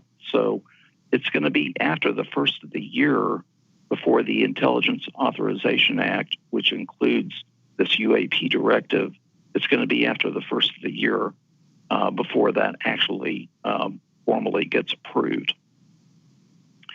And I think it's important to note that if you listen to Luis Elizondo of TTSA and what he says about the threat aspect, I think his logic is pretty sound in that the phenomenon needs to be studied under the assumption that it's a threat until they prove otherwise. And I think if you parse his language and you parse the language of Chris Mellon as well, that they're not necessarily seeing it as a threat, but within the military context and within the context of the Department of Defense, they have to analyze it on that basis. I understand that, but I guess what I'm asking you is, do you feel comfortable that this has taken this tint? And the reason why I say that, there's been no reason to take it as a military thing. There's been no reason to take it as a threat. Like, I understand this notion of the ships in the sky and everything else, but it's not invading our airspace, or it is invading our airspace, but we don't even know if the concept of airspace matches. That's what I'm saying. It's my problem with this is us putting it in a military capacity has a very specific perspective, and that perspective is going to color any and everything that takes place. And my fear is that this is going to become weaponry, the physics or whatever else that we can elicit from this, even the breakthroughs, become weapons, becomes black budget projects. Like, I don't want a platform sitting in space, something that the United States Air Force has been trying to do for a while, basically where you have domination of space, where you can drop munitions and weapons pretty much on any country around the globe. And then they end up doing this because they found a breakthrough based on the physics that they got from this, studying this stuff. I guess I'm concerned in the tent and the direction that this can go and what this can mean for Earth, especially from the standpoint of the idea of threat and how easy human beings get freaked out. Does that, like, how do you see that? Well, I think that could possibly be getting way ahead of the story. And let me tell you why. Unless the government in secret already has had one or more UFOs, which they've been studying. Unless they have that, how much knowledge, engineering and technological knowledge and advancement can be gained from studying these UAP from a distance, okay? And there's been a lot of talk on the scientific level by people like Hal Puthoff and Eric Davis and such people that they want to study and theorize how these UFOs might be working. But in my opinion, we're a very long way from being able to apply technology in a really useful, utilitarian way based on just studying and observing these UFOs. Interesting. You're saying that there's just simply a gap. We start to look at it, and it doesn't mean that we're immediately going to be able to learn what we should be able to learn. What we may eventually be able to learn scientifically from the technology that we see. If this is extraterrestrial, or if this is simply far above our abilities in the West. Is that broadly where you're coming from with that, Tom? Yes, because their characteristics are way beyond anything that we know about. Now, that's assuming, like I said, assuming that the government doesn't have something in secret already. But these craft, they're traveling underwater at fast speeds, and then they can operate in the atmosphere, and they can operate in low Earth orbit. This has all been observed by the Navy people, and then they drop from 80,000 feet to sea level instantaneously. This kind of thing. These characteristics are way beyond anything that we have right now. Yeah, it's utterly astonishing. I mean, even when they were putting out, Popular Mechanics did a really good breakdown of this. And Popular Mechanics even went into Skinwalker Ranch, which I don't even cover on my show because it's so weird. It's one thing for people to understand. Like, people can get a placement in their heads of a UFO. They can even get a placement in their heads of other beings because, we're people, so their understanding of that stuff is almost like a one-to-one. They get it, even if it's in general terms. Odd phenomena gets a little weirder. You know what I mean? And it's like trying to understand the phenomena. And I think an aspect of this stuff ends up in consciousness. I think an aspect of this stuff ends up with this kind of just weird physics that we don't necessarily know what happens on the other side of the weird physics. And also, I do want to point out the craft thing. They could possibly have a craft. I think that's my thing, where the U.S. government, it wouldn't be shocking to me if they did. I mean, especially from the standpoint of the studying, because this stuff has been studied for a very, very long time. What are you looking for out of this? I mean, you've been in MUFON for years, and you've been studying this stuff for a lot longer than I have. I mean, I came to this maybe several years ago, where I had this kind of just deep and unnerving need to understand this issue. What do you, and how do you process everything that has been taking place over the last X number of years, especially being in this industry for so long, and seeing, honestly, what looks like it legitimizes the issue. It's almost a confirmation in a way that I've never seen before. Well, in terms of public awareness, and in terms of getting the military, at least the Navy, to get a little bit more involved in this issue, there has been some progress.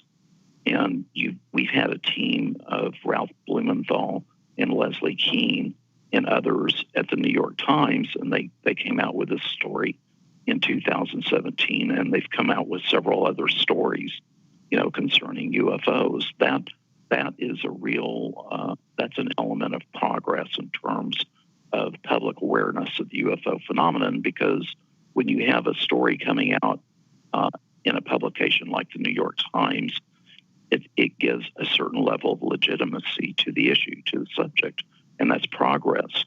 Now, also, we've had, and I've mentioned these people before, but we've had Louis Elizondo and Tom DeLonge and Chris Mellon and others at TTSA who, Mellon and Elizondo apparently have worked successfully behind the scenes at the congressional level, because I think that Chris Mellon understands the levers of power and he knows how to navigate the channels over there in order to get things done.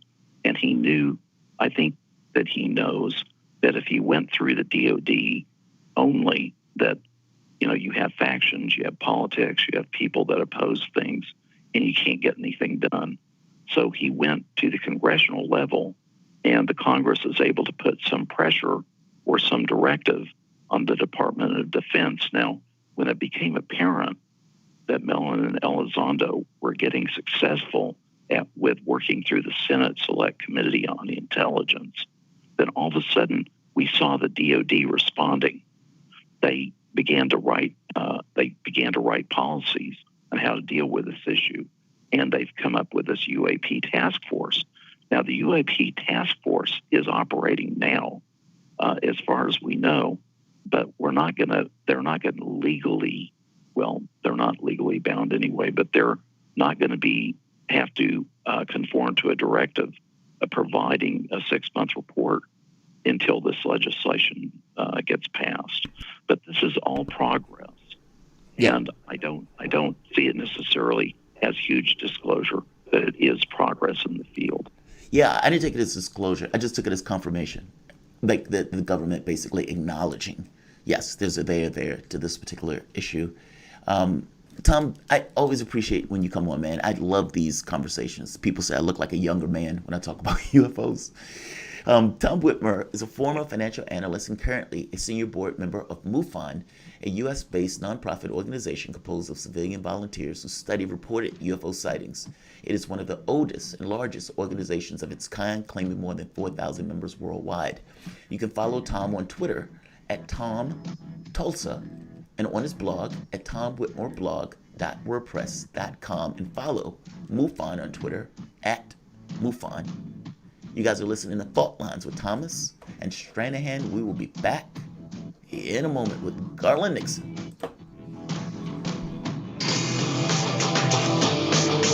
Fault Lines.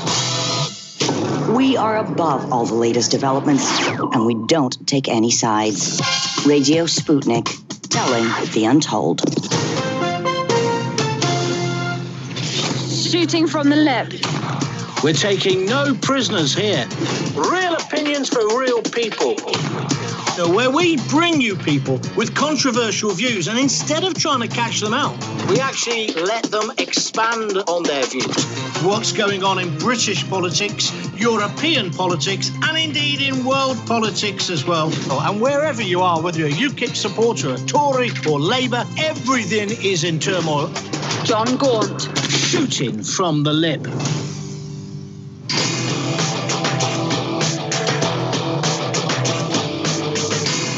Fault Lines. And we're back. You're listening to Fault Lines with Thomas and Stranahan and Nixon. We're joined for this segment and the next by Garland Nixon, Sputnik political analyst and the co-host of the Critical Hour and Critical Hour Extended. That show airs right here on Radio Sputnik every Monday through Friday from 6 to 8 p.m. Eastern. Garland, thank you for joining us. How are you doing this morning? Doing wonderful. Great to be back, guys. Great to have you back. All right, let's get into a political conversation, as is the norm, of course, for this show and in a lot of cases for this network. Talking about William Barr here. Trump has just announced that he'll be pushing out in the last couple of days. He's announced he'll be pushing Barr out before Christmas. I believe the date right now is December 23rd. That's coming up on us pretty soon, and this comes after months, if not years, at this point, of the establishment media in the United States acting as if the two were tied together at the hip, acting as if Barr was one of Trump's closest friends and allies in Congress.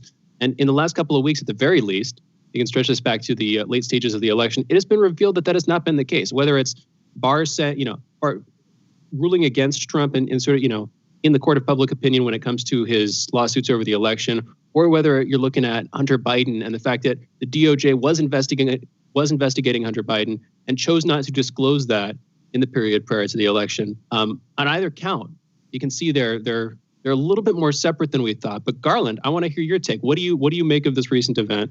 And what do you think about it, Garland?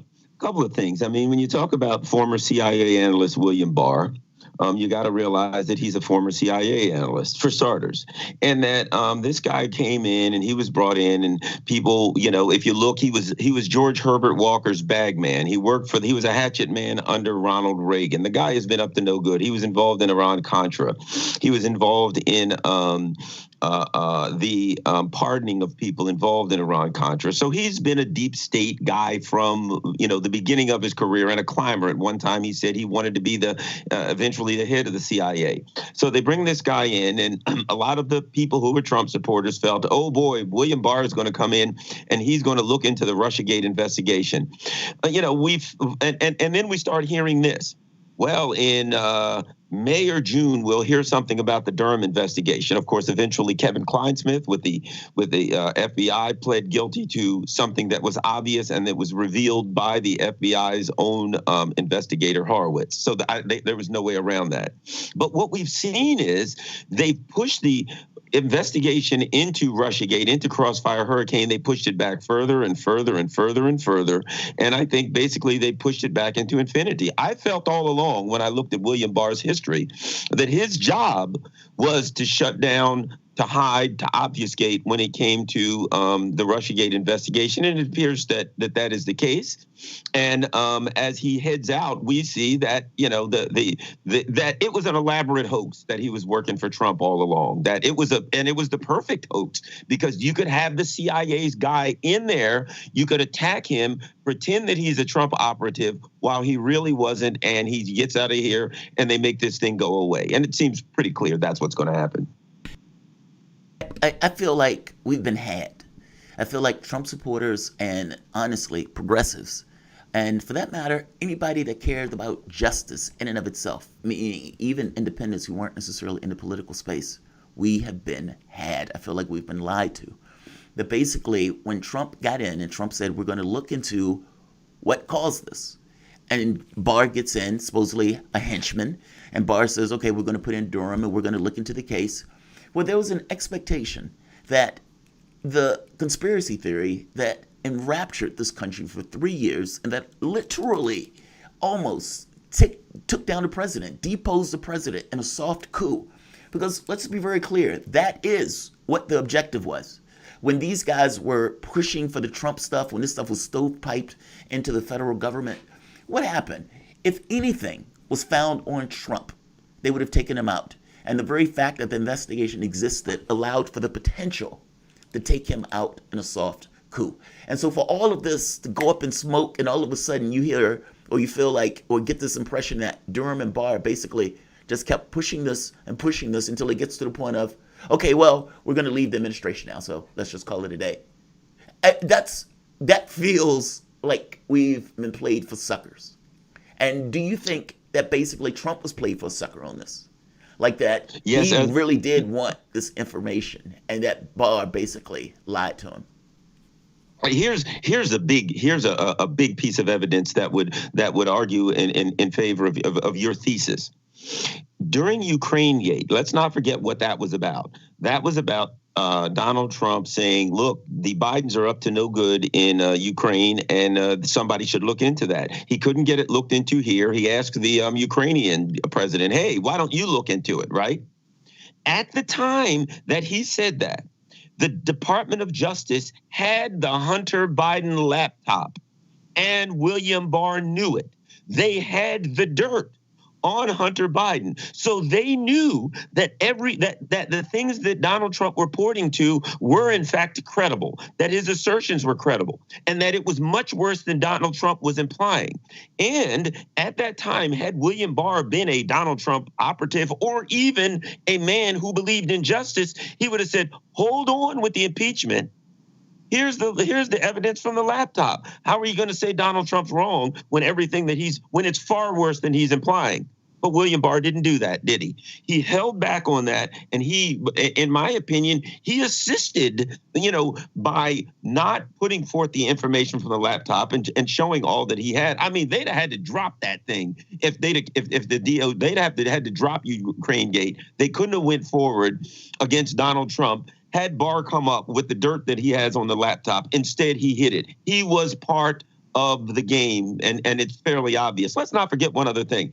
Back in the 1970s, when there was a congressional committee looking into the CIA's potential involvement and well, at least at that point, it was CIA cover-ups surrounding the JFK assassination. But the Church Committee, right, Ron?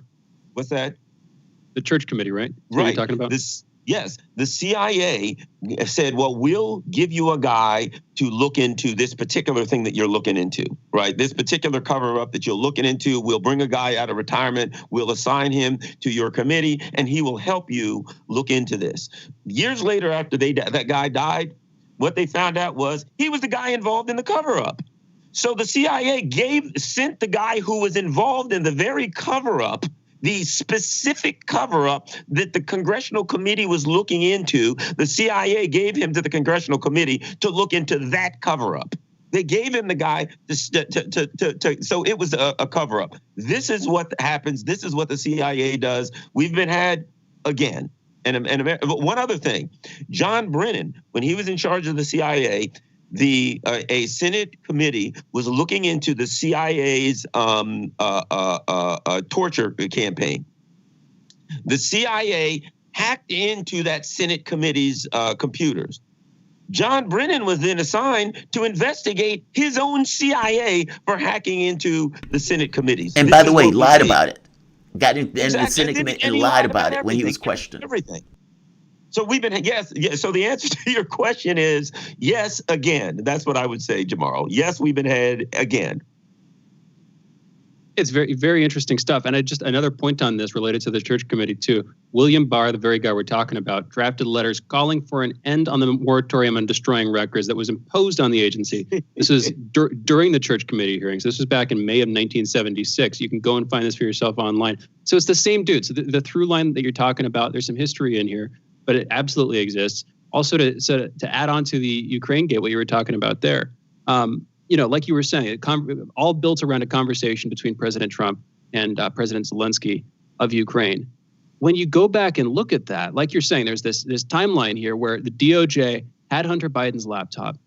If they had chosen to investigate it, release their investigation, do any of this in public at the time, not only would that have put an end to the impeachment, arguably, but right during before the primaries, during this very early stage in the election, I can't help but think if they had gone public with that, that would have been the nail in the coffin of the Biden campaign. They didn't do that. And you can contrast this with what happened in 2016 with James Comey and Hillary Clinton's emails. That's its own sort of rat's nest of details going back and forth in either direction. But like you're saying, there is very little at this point that would tie William Barr to Donald Trump as closely as the media has tied him. Do you think there's any chance that this stuff is going to come to light in a Biden administration, by the opposition, by the Republicans, anything like that? Do you think there's going to be any progress, not just on Hunter Biden's laptop, but on the Ukrainian aspects of Biden effectively as their viceroy during the coup and after the coup there, Garland? Well, let me add this. So certainly the Biden people are going to kill it. But if you would ask, well, would it come through the Republicans? Would the Republicans move on this? What party does William Barr belong to? That's the only question I would have. What party does he belong to? You see, here's what comes out, the reality. And it's what, I argue, I think Jamarl, you guys often, talk about this. When it comes to certain things, there is one party and this is what I always say, there's one party in Washington, D.C. masquerading as two, and particularly when it comes to the deep state. They play around the edges. They may talk about abortion or Black Lives Matter or something and head nod towards different groups, the Tea Party. But when it comes down to it, they're all playing the same game. So the fact of the matter is this is history. The whole Hunter Biden story already, Adam Schiff, think about all the people involved. Adam Schiff claiming that he had absolute evidence of collusion, and if this investigation and that he would show it. Well, if you look into it, he would be shown to be a liar. Also, here's something else that's critical. It was reported for a little while and then it disappeared. Apparently, John Brennan, no apparently about it, there were notes with names and initials on it. John Brennan went to Barack Obama and it appears Joe Biden, and told them that they had information that Hillary Clinton was working to paint Donald Trump as involved in a scheme with Russian collusion to hide her, to cover up over her laptop, over her email issue, right?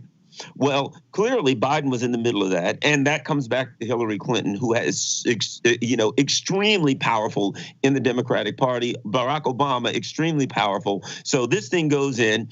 You got people like Sally Yates. You got people who are in the midst of the Russia collusion. So you have people who are going to be in the Biden administration who stand to go to jail, who stand to be exposed in the event that the Russia collusion investigation would go on. It is done. The Hunter Biden laptop thing, here's the problem with that. The problem with that is it exposes the reality about regime change. The regime change thing is, for whatever, for geopolitical purposes, et cetera. But the reality is when they overthrow a country, the vultures go in and they pick the bones of the country and they steal all their money and they take all their resources. Pelosi's was involved. Kerry, who is going to be in the Bush administration, his stepson was involved. I mean, when you admit Romney was involved. So the bottom line is this bipartisan game of overthrowing a country, stealing their resources, getting graft and gratuities and money. The game, the jig would be up if they would continue it. They all have something to hide. It's all over. They're going to shut this thing down and walk. I can't help but think that there's a very good chance you're right. In fact, an overwhelming chance that you're right. But I'm still holding out the hope that this issue, when you combine it with Russiagate, when you combine it with a couple of others, could be a wedge that blows open establishment politics as such. If certain people on the periphery, certain people in alt politics can use it for that, but I'm not holding out my hopes that's going to happen. In any event, we have to go into a break at this point. You guys are listening to Fault Lines with Thomas and Stranahan and Nixon, co-host of the Critical Hour and Critical Hour Extended. We'll be back with Garland Nixon, talking to him again on the other side of this break in just a minute.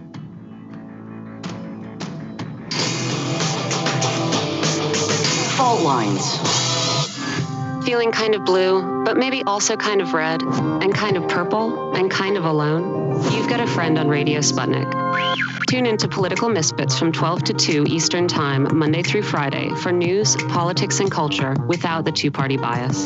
Catch us daily on 105.5 in Washington, D.C., or 102.9 or 104.7 in Kansas City. Or find us on Twitter, Facebook, YouTube, Spotify, or wherever you get your news.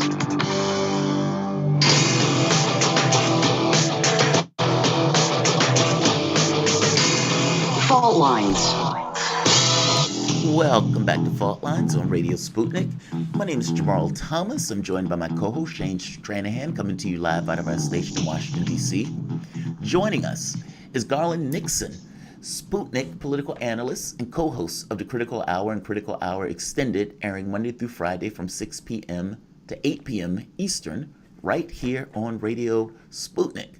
Garland, I want to talk about for a moment China and its relationship with Joe Biden.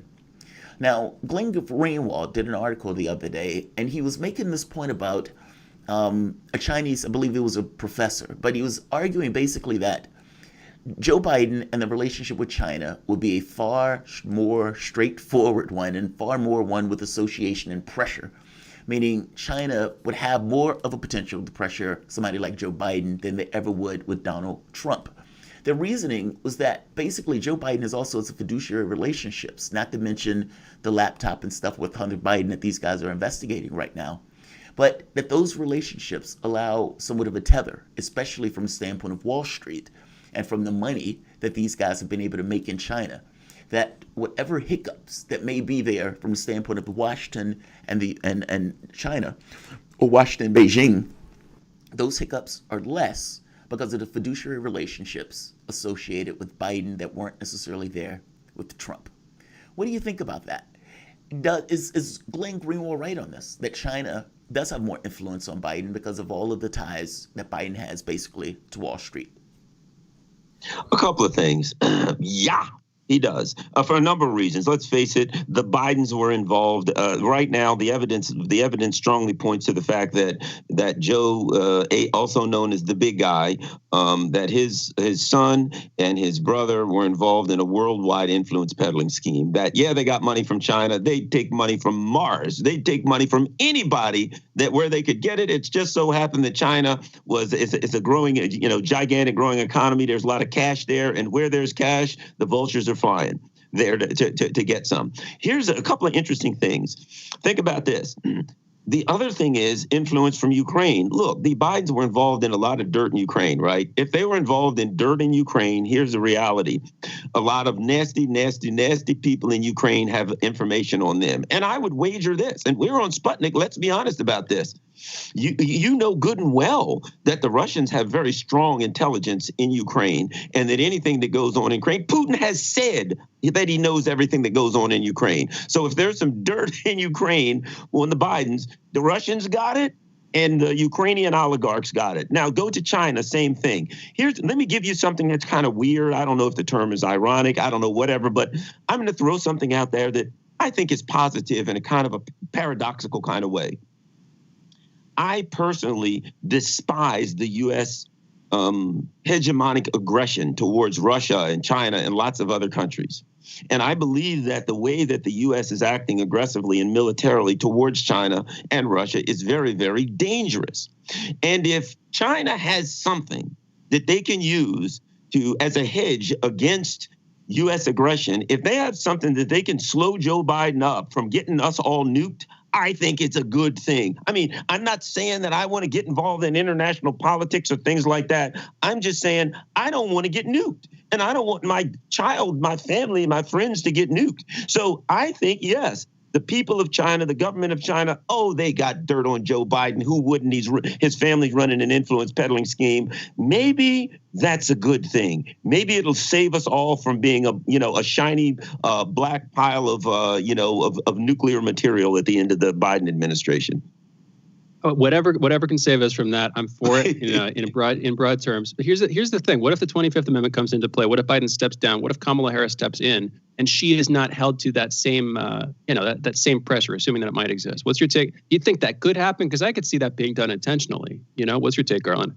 Nah, I don't think it's going to happen for two reasons. Number one, the system has Joe Biden. They know him very well. They know what they got, and he is going to work out well for them. And as we've seen, look, the media is going to protect him. Social media, Hunter Biden, Eric Charamella, there's these words come out when something comes out that they don't want you to talk about. They simply say, if you say it, you'll lose your account. The media closes it down. So I don't think reality, as blatantly as social media and the legacy media acted just prior to the election, I don't think they care anymore. So they'll do whatever they have to do to protect him. You could have a picture of Joe Biden. You could have video of Joe Biden doing something untoward. It wouldn't matter. You wouldn't be allowed to show it on social media, and it would be called Russian disinformation. So I don't think the idea of Joe Biden getting caught in dirt at this point matters anymore, because we already know what the deal is. And in reality, the other part of it is this. To me, Joe Biden and Kamala Harris are the same people. She's a climber. And if Joe Biden's out of the way and they say, okay, Kamala, your turn, she's going to say, what do you want me to do? She's going to salute and she's going to do what she's told. She's a conduit for power, the same. So I don't think it really matters. They'll get her in, and they'll just, bring Pete Buttigieg in as the president, as the vice president, if something like that happens. If Joe Biden has some kind of a mental or physical issue and he passes away or he's physically unable to do the job. But I don't think they care which one of these chess pieces that they have in place, because they're all going to do the same job. Yeah, I mean, they're the same person. It's a change on the outside with continuity on the inside. That's literally what it is. I mean, that's the entire point that Kamala Harris was picked. I mean, if you think back, Kamala Harris was basically the chosen, the Clinton wing of the party basically choosing their person. She just so happened to be radically unpopular, kind of like Clinton. And so it's like, how do you get this person who's radically unpopular into office? Oh, I know. You attach him to somebody that seems to be on their last leg, and you make her vice president. That's what this seems like to me. But at the end of the day, the end around, the trick in all of this is that basically they're the exact same people. The only difference is the racial distinction. But the racial distinction is used as a prop, as a thing to dodge from the idea or from the actuality of getting things accomplished. It's like we need something black to throw out there. Oh, Kamala, here, dance. And with the idea that people are going to look at her dancing and think, oh, right, I don't need health care now. That's Kamala Harris. Because Joe Biden gave us Kamala Harris. It's ludicrous. It's this belief that the identity of the individual somehow changes the policy of the individual, and that doesn't necessarily have to be true. How do you see that? I mean, do you think that these guys are basically trying to wedge somebody in? Basically, because the moment that somebody's president, they have the bully pulpit, it's harder to pull them out of office, even in the context of an election. Do you think that's what's going on here? And just to piggyback up the 1 second, do you think that they're going to go after Biden? Because I do. I don't think they're going to give Joe Biden a pass. When I saw Grassley out there the other day, and Grassley was basically attacking Joe Biden on this Hunter Biden or the Hunter Biden stuff, it does seem like they're telegraphing this may be a direction that they go. And maybe let's scrub the other question. Maybe that's where we go. That this notion of that they will try to push Biden, they will try to elucidate and do investigations, especially if they can keep the Senate on these very specific issues, if only it is for political leverage and to go after Biden. What do you think? Do you think they will do that? I mean, it seems that that's what Grassley, and seems like that's what the Republicans in the Senate are telegraphing. You know, actually, I'll answer, but I'll do both of those. Firstly, on the first question, you know, regime change comes home. This is the Juan Guaido syndrome, right? Juan Guaido, a guy in Venezuela who most of the people in Venezuela didn't even know who he was, and they said, "Hey, we'll make this guy the president," right? Well, Juan Guaido has about as much support in Venezuela as Kamala Harris had here, which is none. I got as many delegates as she did in the primaries, none. Right. So it's the Juan Guaido syndrome. We don't care if your country likes this guy or not. Joe Biden's first choice before Kamala was Amy Klobuchar. So and so you take people, who cares about democracy or whether or not the people want them? You will foist these people upon the populace of a given country. In this instance, Venezuela, or in the instance of the U.S., of the Biden, Harris, Klobuchar people, the United States, and you just put some operatives in there that'll do your job, some puppets, some CIA puppets, still same thing, and you run the country. So they don't really care about, whether or not who's there or whether or not they're liked by the people or what their numbers are. They just put a CIA puppet in, they run everything. So on the first one. But on the second one, will they go after Joe Biden? They will, but within the lane that they're allowed to, within that Overton window. You can attack Joe Biden, but you still got to say, but Russia's bad and China's bad. You can attack him for corruption, but you got to stay and you can go attack him for China in a way, in the same way that they attacked Trump for Russia, right? So that if Joe Biden, for any reason, happens to say, well, perhaps we're going a little too far here when it comes to China, then you bring it up higher. Whoa, Joe Biden, look at this. Stories everywhere. Joe Biden is being corrupted. He's going soft on China because China has something on him. So in reality, it'll be the most wonderful tool that they could ever have in the unlikely event that Joe Biden either goes soft on China, doesn't go along with the deep state and what the neocons want on being more aggressive and pushing for war with China. They've got that, oh, you're a China puppet and we've got real dirt on you. We can really take you out. It was a hoax against Trump. It ain't a hoax against Biden. And they have the you best believe the CIA has the information. They got the laptop. They didn't hold on to it to investigate Joe Biden. They held onto it so they could use it to beat Joe Biden over the head anytime they wanted. So what do they have? They've got what they need to make sure that Joe Biden goes along with whatever the deep state policy is against China, and you will see it creep out or leak out in the same way that every time Donald Trump was going to meet with Putin, all of this stuff would come out. Oh, there's more about the Trump collusion stuff. Every time Biden says anything about China that could be interpreted as going soft on China or not being full neocon, you'll see a blast of information about the possibility that Joe Biden will be facing prosecution for his dealings with China, and they'll bump him back in line. Very interesting. Garland, we only have like 45 seconds left. I'll keep my end of this short. What do you think about the whole thing between Jimmy Dore and Pelosi and Medicare for all? Do you see that coming to pass? What's your take?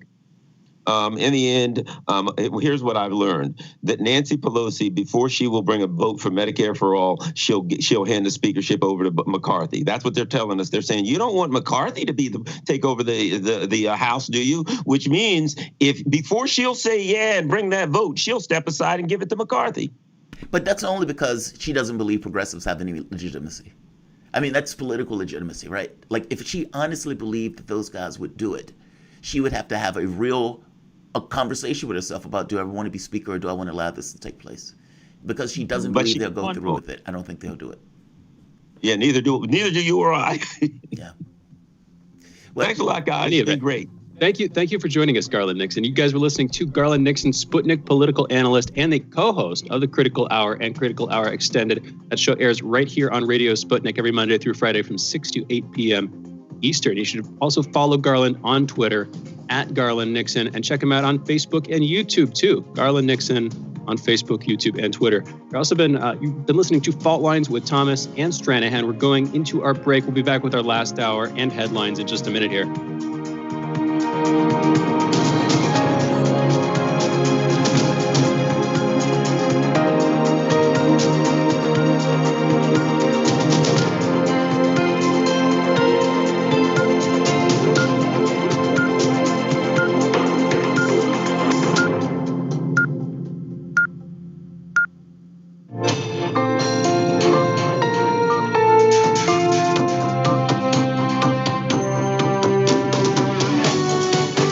Listening to Radio Sputnik. Telling the untold.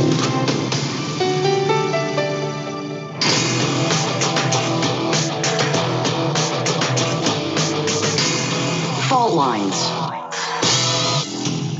Live from across the divided states of America, it is time now for the last hour this morning of the most disruptive show covering news and events across America, as well as across the divided surface of our globe. In the independent corner, I am your political analyst, Shane Stranahan. And in the left corner, I am the indefatigable, the last man on the wall, your political analyst, Jamarl Thomas.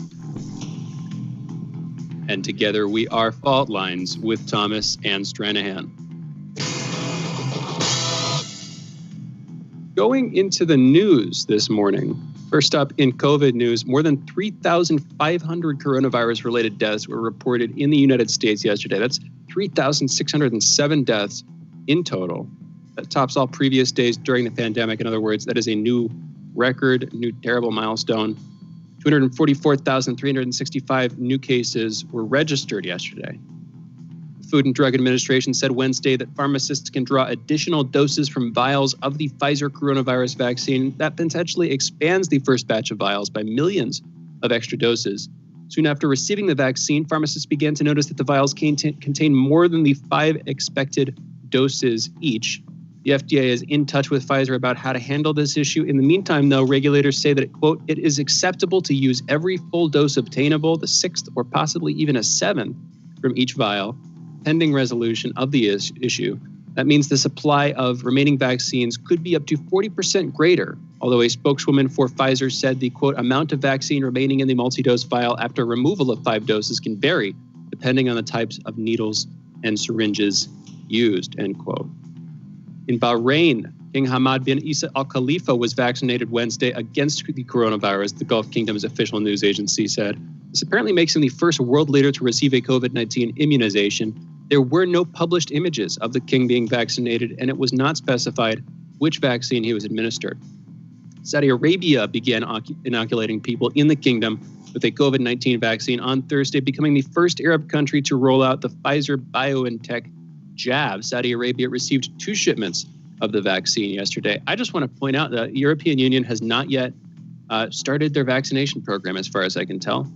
So I wonder how folks in the EU feel about like Saudi Arabia, in Bahrain, other countries in the not too far away in the Middle East, receiving those vaccines before they do. More to talk about there. In any event, interesting to have a conversation as the vaccine rollout happens about how different countries respond to it, culturally, what's going on. Anyway, back in U.S. national political news, in an interview with Glenn Greenwald's old rag, The Intercept, Representative Alexandria Ocasio-Cortez, that's AOC, has said she believes the Democratic Party needs new leadership. This comes after days of active conversation on the progressive left over a proposal from political analyst and comedian Jimmy Dore. Dore proposed that AOC and other progressives in the House should pressure incumbent House Speaker Nancy Pelosi to put a Medicare for All bill forward and refuse to vote for her reelection as House Speaker if she doesn't do that. We actually have the relevant clip from the Intercept interview with AOC here. Andre, let's play that clip real quick. Isn't this grounds, though, to take a stand and say, no, I'm sorry, Nancy Pelosi should not be the speaker and Chuck Schumer should not be the leader?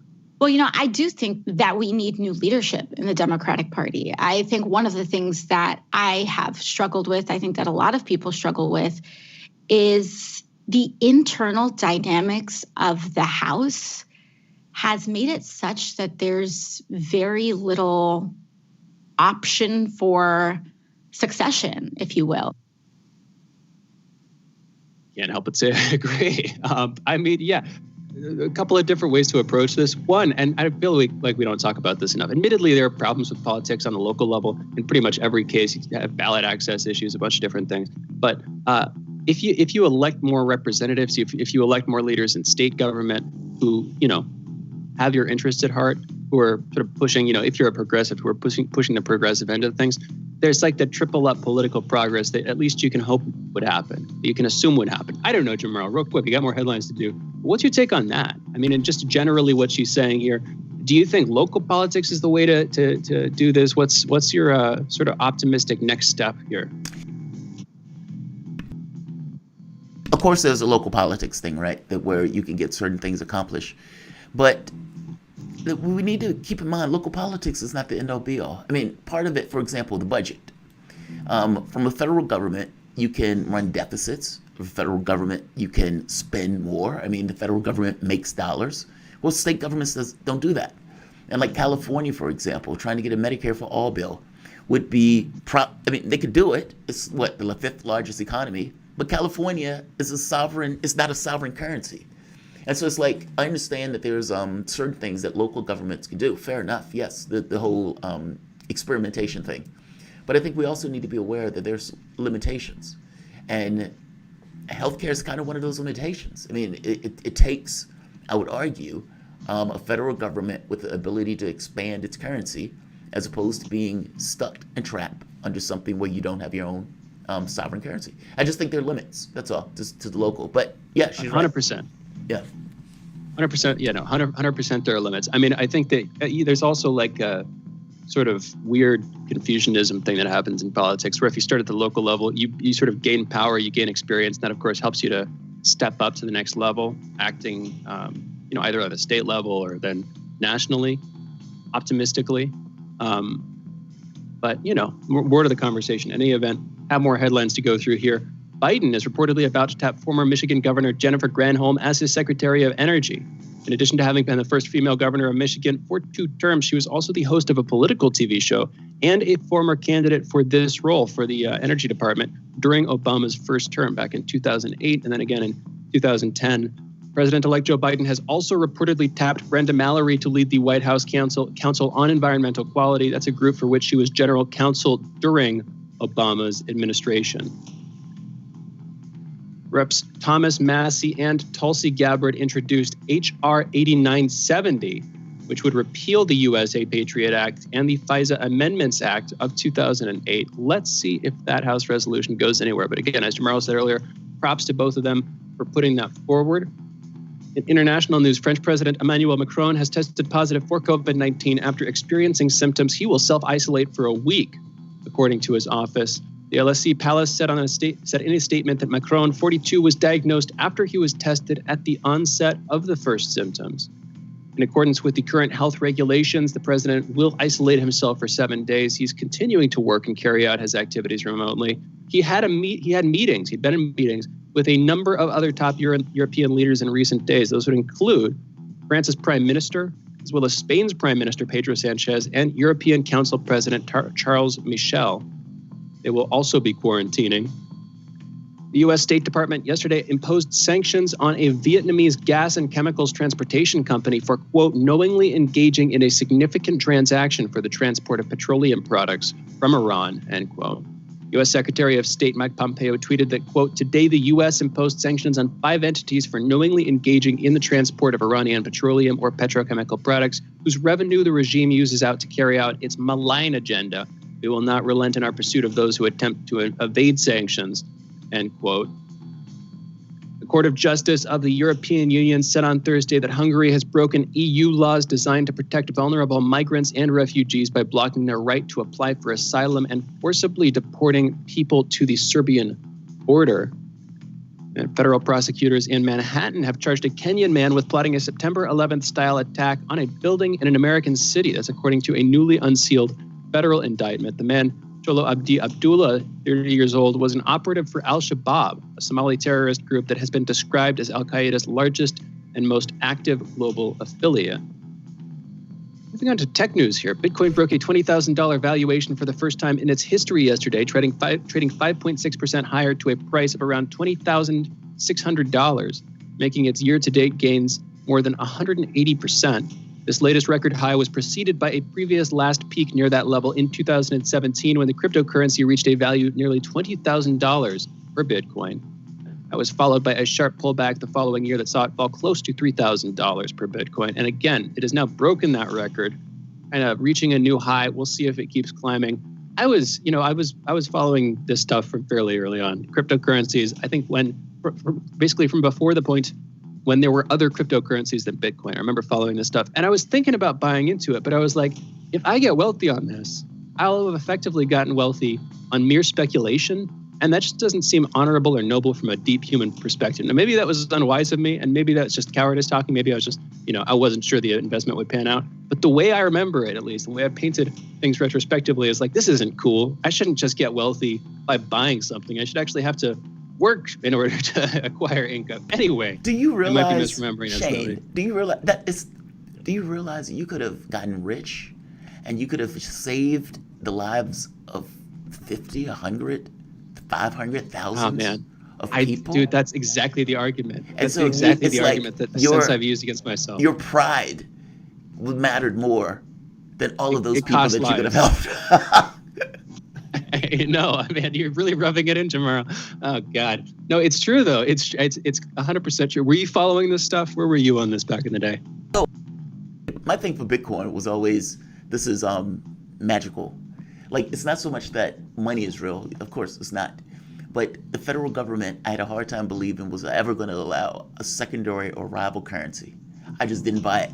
Like, especially one that it couldn't control, one that it couldn't necessarily have entire context into the way money was being exchanged hands and everything else.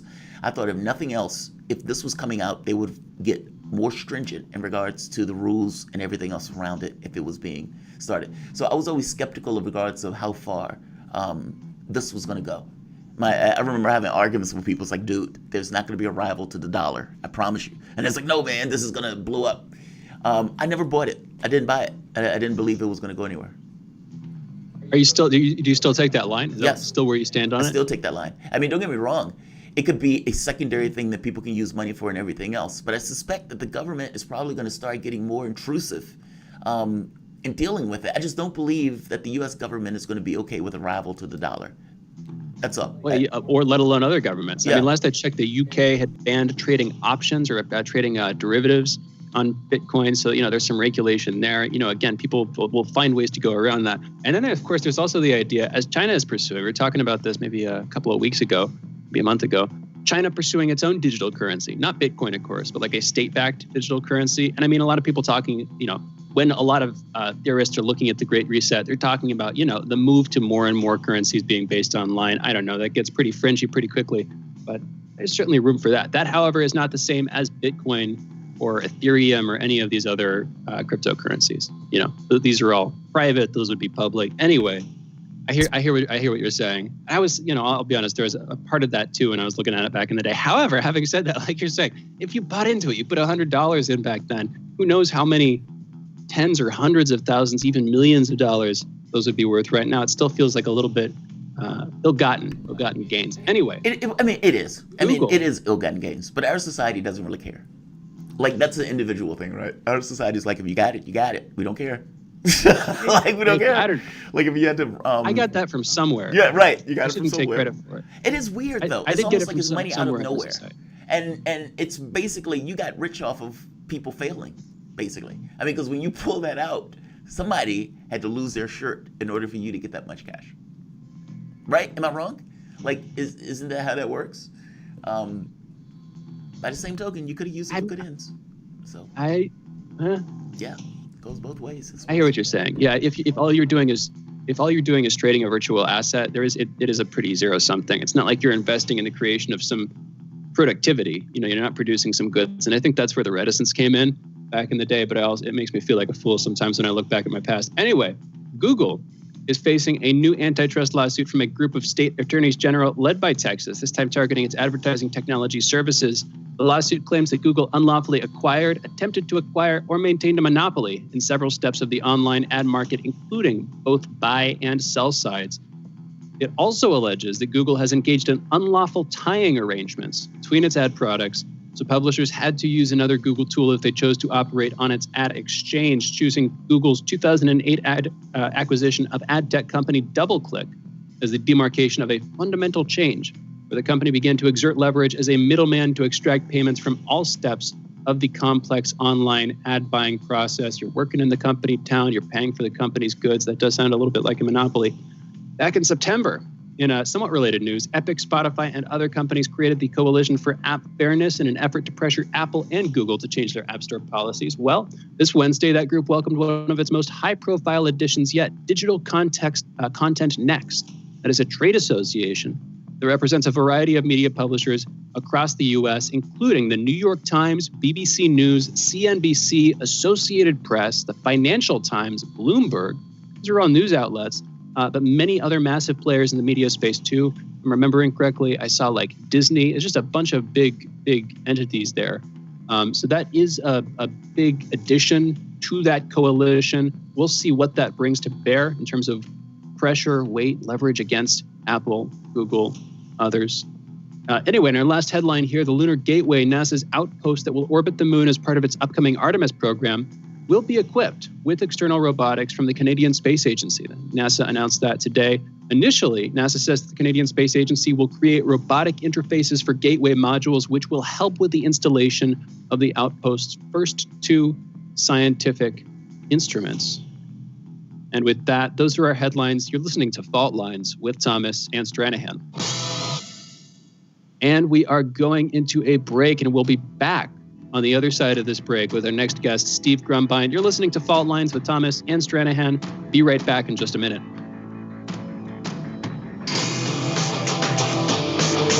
Fault Lines.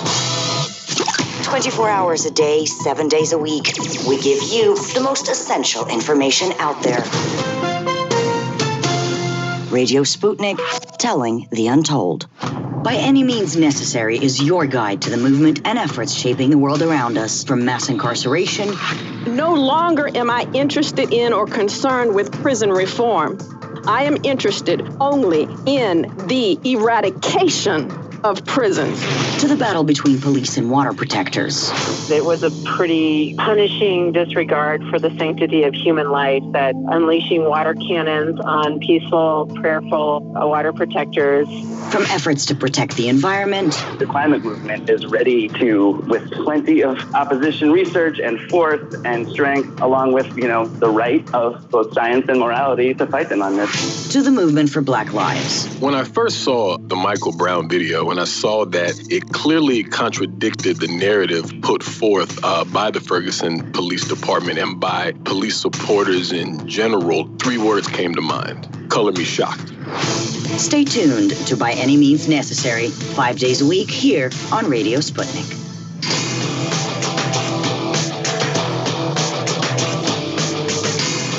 Fault Lines. And we're back. You're listening to Fault Lines with Thomas and Stranahan and Grumbine. We are joined by Steve Grumbine, political, economic, and social justice activist and the founder of Real Progressives and Real Progress in Action, a 501c3 and 501c4, respectively, dedicated to education and advocacy for modern monetary theory. Steve, thank you for joining us. How are you doing this morning? Hey, I'm doing great, guys. How are you? Good, and better for having you with us. First up, before we get into the conversation, I just want to congratulate you. I saw you on Jimmy Dore's show the other night, just a couple of nights ago. That was a big hit. Yeah. So anyway, good job, man. I'm sure that was, that's a big platform, especially right now with the Medicare for All debate going on. I'm curious. Do you want to weigh on that before we get into economic issues? Yeah, I want to say this thing really is a bit painful, right? Because you see the defenders of AOC, and they're looking at it like we've got this tiny handful of people that are actually in elected office that are progressives, and they're trying to defend them, right? Ill-advisedly, whatever, but that's that side, right? And then on the other side, you've got people righteously saying, God damn, we're in the middle of a pandemic. The leadership here is not doing anything for us. You've got some power in your hands, use it. And so, the unfortunate thing is people are trying to make AOC a revolutionary. AOC is not a revolutionary. AOC is a very, very aggressive reformist, but she is not in any way, shape, or form a revolutionary. She has indicated nothing but being willing to be part of the Bernie Sanders plan of trying to take over the Democratic Party. She's not in any way, shape, or form raising her fists trying to lead the people out of the Democratic Party. She's trying to change the Republican Party. This slip there. The Democratic Party from the inside. So I think that if we're looking for a revolutionary leader in AOC, that is an incorrect way of viewing her as not only a politician, but as an activist or a leader of sorts, a public servant in any way. That's not to diminish or to lift her up any higher. It's just to put it in its right context. If you're not looking for someone to try to help reform the Democratic Party, then she's not your girl. That doesn't diminish what she's trying to do. It's just don't try to make her be something she's not. And I think you'll find her to be more powerful in the space that she's trying to inhabit than the one that you think she should be in that she's choosing not to. Excellent point. Excellent point. Like, basically, the outcome and whether or not you think the outcome is good or bad is determined by your expectations. And if you're expecting her to be something she's not, you're going to be greatly disappointed. Not to mention, that's cool. You're not going to get what you want out of that. But, however, she is vital and necessary because even if you got what you want, would need some way to articulate that stuff into law in order to shrine your gains. And so, I think my thing with this is I entirely agree with the Dore stuff. I've even made arguments for it on the show. I made arguments for it on my own show, saying that this is right. The conversation and this argument should have taken place going back for Biden, and we lost something out of it, that this very specific conversation. Because basically people are saying now, look, I don't care if the Republican takes the Speaker of the House if you're not going to do your job on Medicare for all. That should have been said for Biden. That should have been said for Biden. Because at the end of the day, Biden is the one, not Pelosi, that has the capacity to put Medicare for all. Day one, executive order. Take me to court. Take me to court in the middle of a pandemic and rip it away from all of those people. Biden is the guy. And so I get it. I guess my thing with this is what I didn't like and what I don't like is Dore's behavior on this. I really don't like it. I think it's appalling. And you can be correct in your assessment. You could be correct in what you're saying and the pushing and everything else. But it becomes different when you are viciously, vitriolically attacking people who've been doing and fighting for the last 20 years and been involved in all of this. And for the most part, fundamentally agree to the tune of like 90-something%. But because it's not exact, because it's not specific, at that point, they're hacks, they're this, they're that. You have all of the people attacking them because they don't agree with it in the exact specific way. It's a cancel culture that ends up on the left pushing for these issues. That's been my only qualm with this. I don't think these people are our enemies just because they have a small modicum of difference in regards to the way they see it or nuance. How have you seen this? Because I know you yourself have been accused of being a bit aggressive in the past. I haven't seen that recently. Yeah, you've seen the turn a new leaf recently.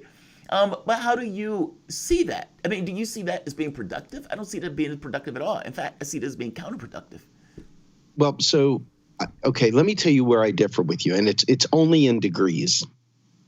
When you are doing something that is not just reporting the news, when you're trying to agitate and create space, you don't always get notified. You get no cred, you get no pub, you get nothing if you do it gently. And I kid you not, I've tried it. The reason why Gentle Steve that you see coming out these days is because I already blasted through the brick wall, right? Stephanie Kelton's book, Deficit Myth, has really, really opened a lot of eyes, and people are starting to realize, oh shit, that the stuff that Guy Grumbine was talking about for the last 5 years, hey, maybe it was real. But back when I first started saying federal taxes don't fund spending and people's heads were exploding, they were attacking me viciously. And I realized that if I was able to make a splash, that people would, even if they didn't like me, they would listen to me. And even if they didn't respect it in the moment, when they left, they'd go and research it just to prove me wrong. And when they'd find out I was right, my private messages would blow up saying, "Oh, dude, you were right." It's like, yeah, I was. But the thing is that now you're starting to see people really open to this information. What Jimmy's doing, to his credit, and which is what's also causing people to really get angry, he's creating an acerbic, strident resistance, if you will, which is vitriolic, but it's for effect. I don't believe that it's necessarily truly vitriolic in the sense that like he means this heartfelt hate. I think it's really more a matter of trying to make it stick. That doesn't matter. I don't think that matters. I'm just telling you what I'm not agreeing with it. I'm just explaining. Look, Jimmy Dore already has his space, and the argument was already being put out. And to be fair, people have attacked him viciously, and I've defended him when they've attacked him viciously, especially on this, because I thought you guys are lost it. This is exactly what you should be doing. The conversation that's being had, exactly the conversation that should be you should be having. And so my thought was, Dore's right. I have a litany of videos basically saying Dore is right, and that the people attacking him have lost their minds. They've lost it. These docile lefties who want to get something by beseeching the Democratic Party, believing that the last 50 years of docility has somehow been beneficial. It hasn't. So that's not my issue here. I take issue with the language and the way it's being used to deal with other people who agree with you. That's my issue. I don't disagree with that. I don't like the approach, okay? But I'm just making the explanation. I don't know if the explanation is intended to be a get out of jail free card more so than just saying, I believe it's a tactic for agitating, to get noticed, to get people interested, to gin up support, right, wrong, or indifferent. I'm not agreeing with that. But I do agree, though, that they should hold the vote for 1,000% something. Agree. 1,000% agree. Yeah, Sirota had several different angles. He's like, why just hold out for a vote for that? Why not hold out for getting rid of PAYGO? Why not hold out for a number of things? Why keep it so minimal and just a vote for Medicare for all? And so from that standpoint, I agree with that as well. When you've got chips on the table, you play your chips. And we haven't had chips in a long time. And you don't want to waste them just willy-nilly on things that don't make really any difference, that are more performative or theatrical. You don't want any more kente cloth, catered sit-ins. You want something legitimate. And and let me just say this, and I think that you'll agree with me on this as well. When AOC walked in the door and she stood on Pelosi's desk with the Sunrise Movement surrounding her, demanding a Green New Deal, and her and Markey came out with that, I think there was a lot of expectations elevated at fever pitch in that moment. And I think that as she learned how to be a politician, as she was counseled on how to actually pass legislation, how to work within the cesspool of the Democratic Party and the other political apparatus, I believe she's curtailed that approach. And I think that for people that like the lady standing on the table, versus the lady that's now learning how to negotiate deals. That's not revolutionary, and that's where the bitterness kicks in. They don't realize that she never was a revolutionary. She was a reformist. 1,000% agree. Brings us full circle. Yeah, 1,000% agree, Steve. Yeah. Well, I hear what you're saying on this one. Yeah, honestly, yeah. Let's take it to a break. I hear what you're saying on this one. I was weirdly enough willing to defend Jimmy on that because of what you were saying, Steve. And for Jamarl, that might be a little bit confusing because usually I'm the one who's like cautioning against being too hard on folks and calling for more empathy, et cetera. But at a certain point, if you're not aggressive past people's comfort zones, then you stay in whatever media ecosystem you're already inhabiting. You can't break it through to a wider sphere. So I get completely what you're talking about breaking through that brick wall. Having said that, there are two sides to every conversation, two sides to every coin. And if you're just yelling, I don't think that's the case. I don't think that Jimmy was being too hard. In any event, let's take it to a break. You're listening to Fault Lines with Thomas and Stranahan. We will be back in just a minute on the other side of this break.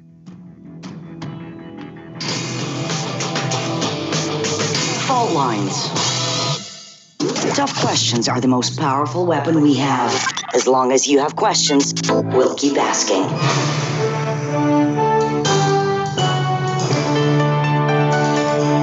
Radio Sputnik, telling the untold.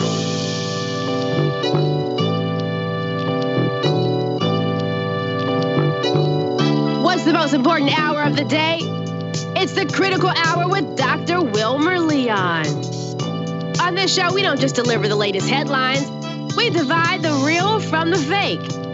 Tune in to hear from some of the most brilliant political minds of today, get in-depth news and analysis that goes beyond the surface and dig straight into the details. Set your clock to the Critical Hour for a news perspective unlike any of those other guys. Tune in to the Critical Hour with Dr. Wilmer Leon, weekdays 6 to 7 p.m. Eastern, and catch us on Facebook Live. You're listening to Radio Sputnik.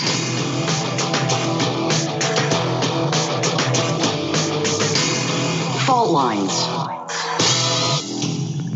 And we're back. You're listening to Fault Lines with Thomas and Stranahan. And we are joined by our guest, Steve Grumbine.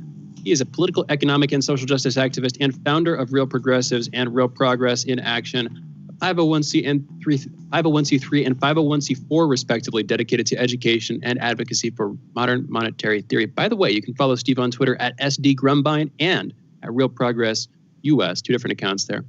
Steve, thank you again for being with us. I want to turn slightly. We're talking about Medicare for All, Jimmy Dore, AOC, and political tactics more generally. Last segment. I'm curious. We can get into economics, maybe the stimulus bill, planned stimulus bill in talks right now. I'm curious, though. What's your take on this whole fourth industrial revolution, great reset thing? It seems to be mostly restricted to folks on the right, but frankly, just a lot of folks from every political corner are talking about it. World Economic Forum, world economic change more broadly.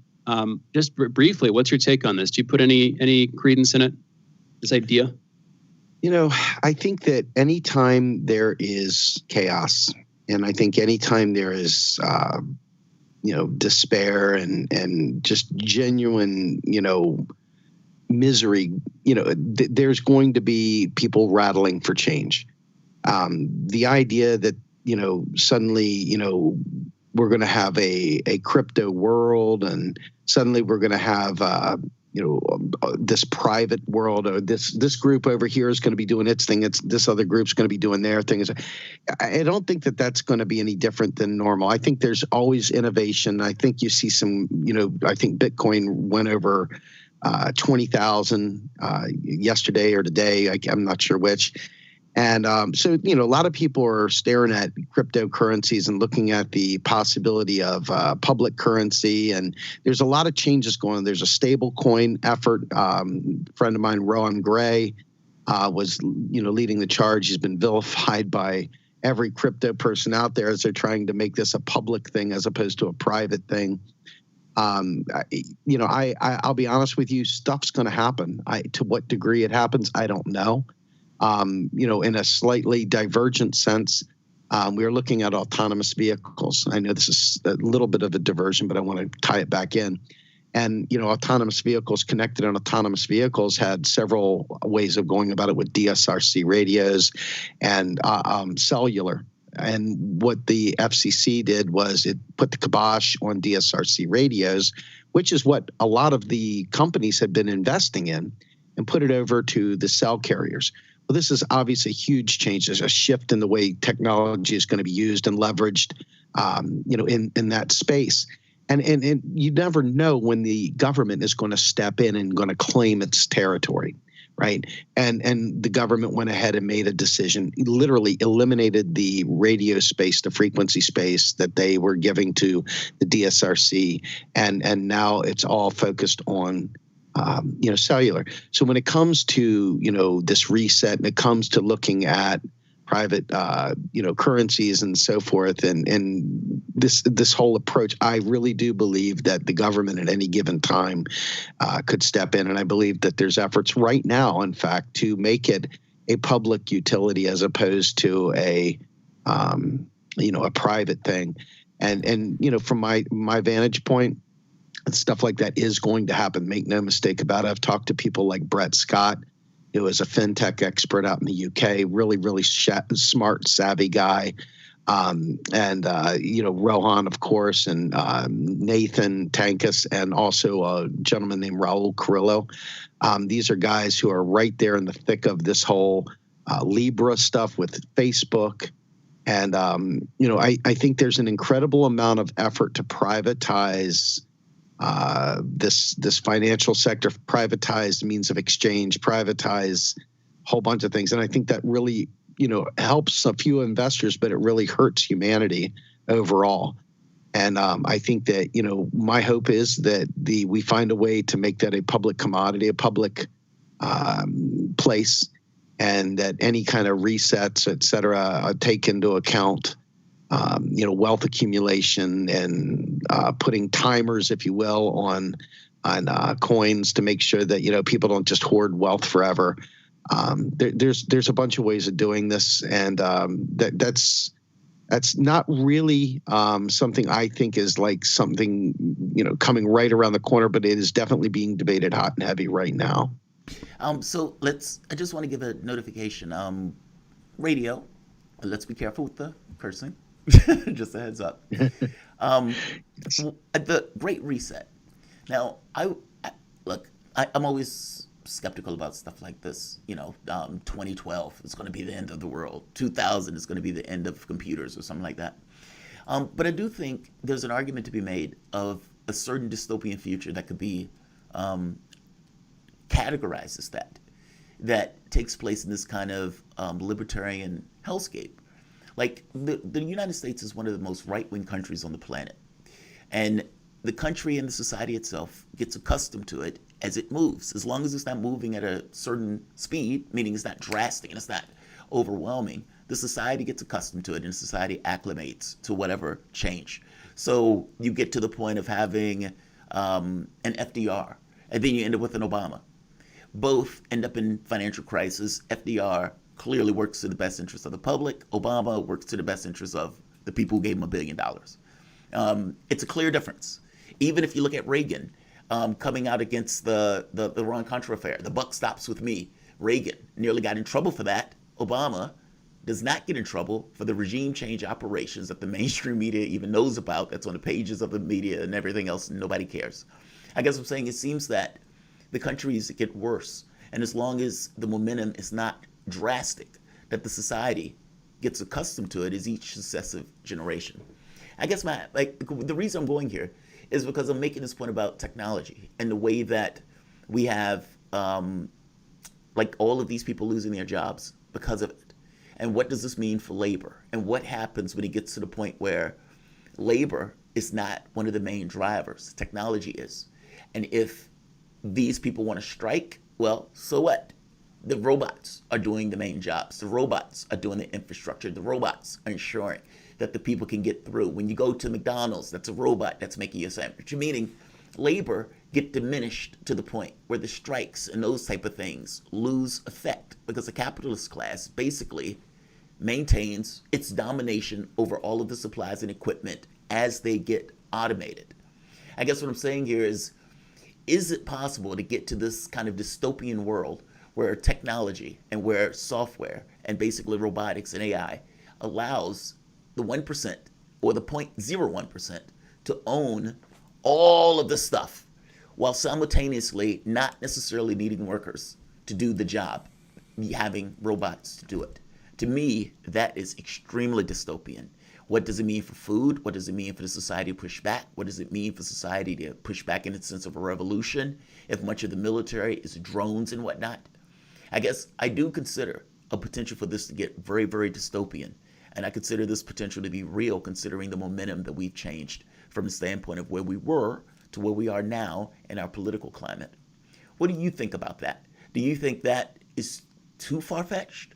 Or do you think that based on the momentum that we're going, you can kind of see how this notion of the oligarchs wanting technology to be used for that explicit thing of minimizing or mitigating workers?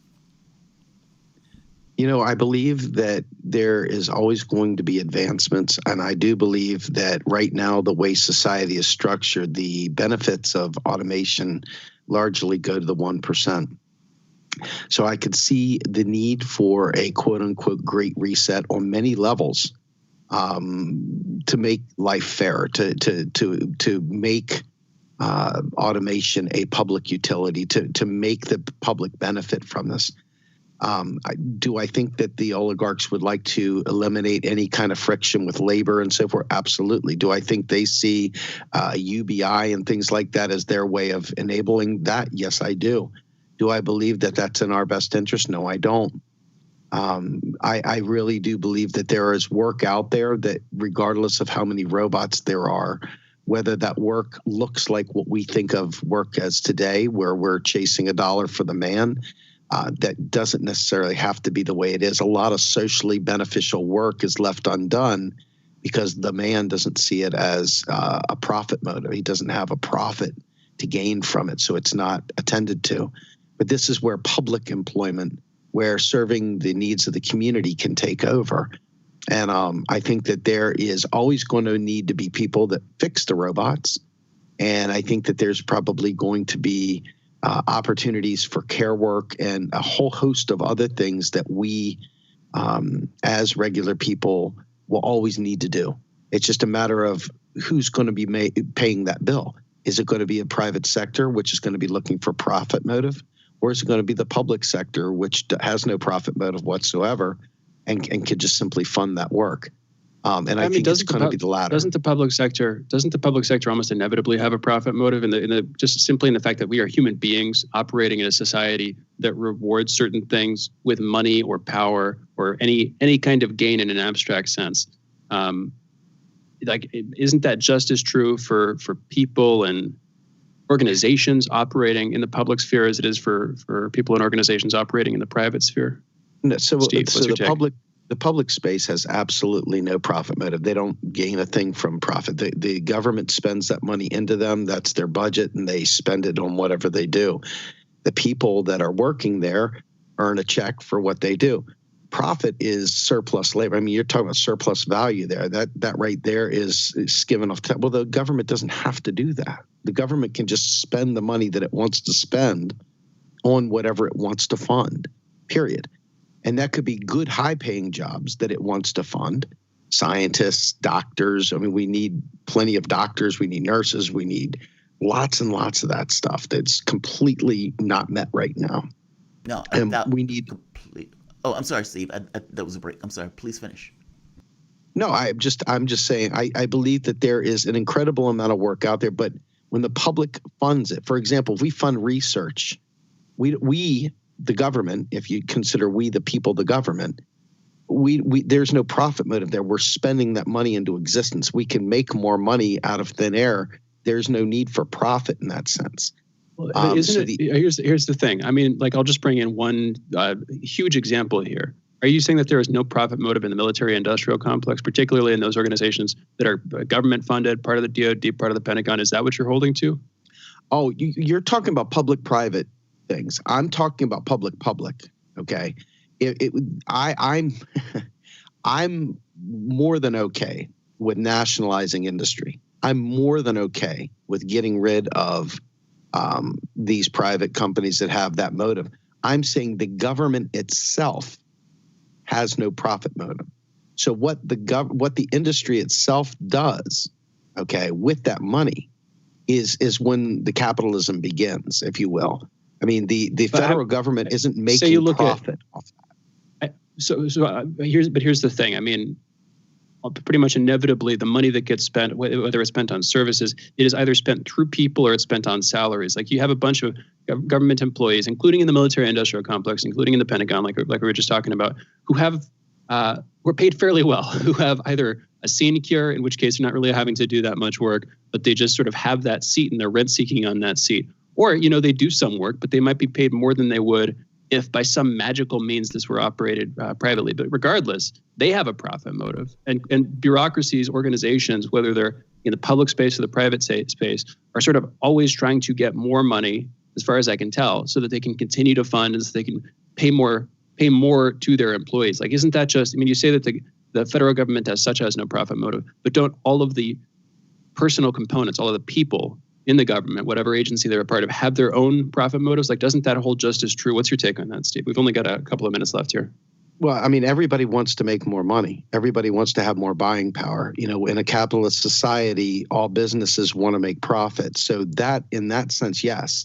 I'm suggesting, though, that the government itself can fund whatever it wants to fund, however it wants to fund it. There's no price that it can't meet when it's payable in its own currency. So in that sense, we carrying the weight of that profit is not good. If we push it to public sector, where the public sector can fund things like taking graffiti off of bridges, for example, there's no one out there that's going to do that unless there's profit to be made on it. And what I'm saying is that the government could fund that through direct public works and it not have a profit motive, and it just be direct payments to the people, through public purpose spending.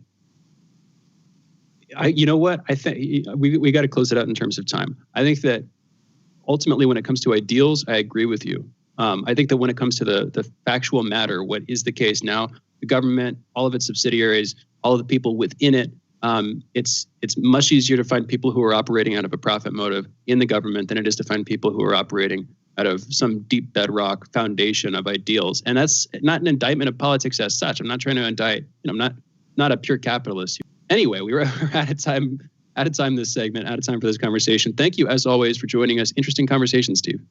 Thank you so much, guys. Have a great one, okay? Hey, you too. For those listening, Steve Grumbine is a political, economic, and social justice activist and founder of Real Progressives and Real Progress in Action. That's a 501c3 and 501c4, respectively, dedicated to education and advocacy for modern monetary theory. You can also follow Steve on Twitter at SDGrumbine and Real Progress US. You're listening to Fault Lines with Thomas and Stranahan. In a minute, on the other side of this break, we're taking calls. 202-521-1320 is the number. We'll be right back with our phone lines open on the other side of this break. Fault Lines. Radio Sputnik. We speak your language. Find us at SputnikNews.com. Stuck in traffic? No problem. Stay informed. Stay tuned to Radio Sputnik on 105.5 FM or 1390 AM in the Washington, D.C. area. Need more? Follow us on Facebook or check us out on SputnikNews.com.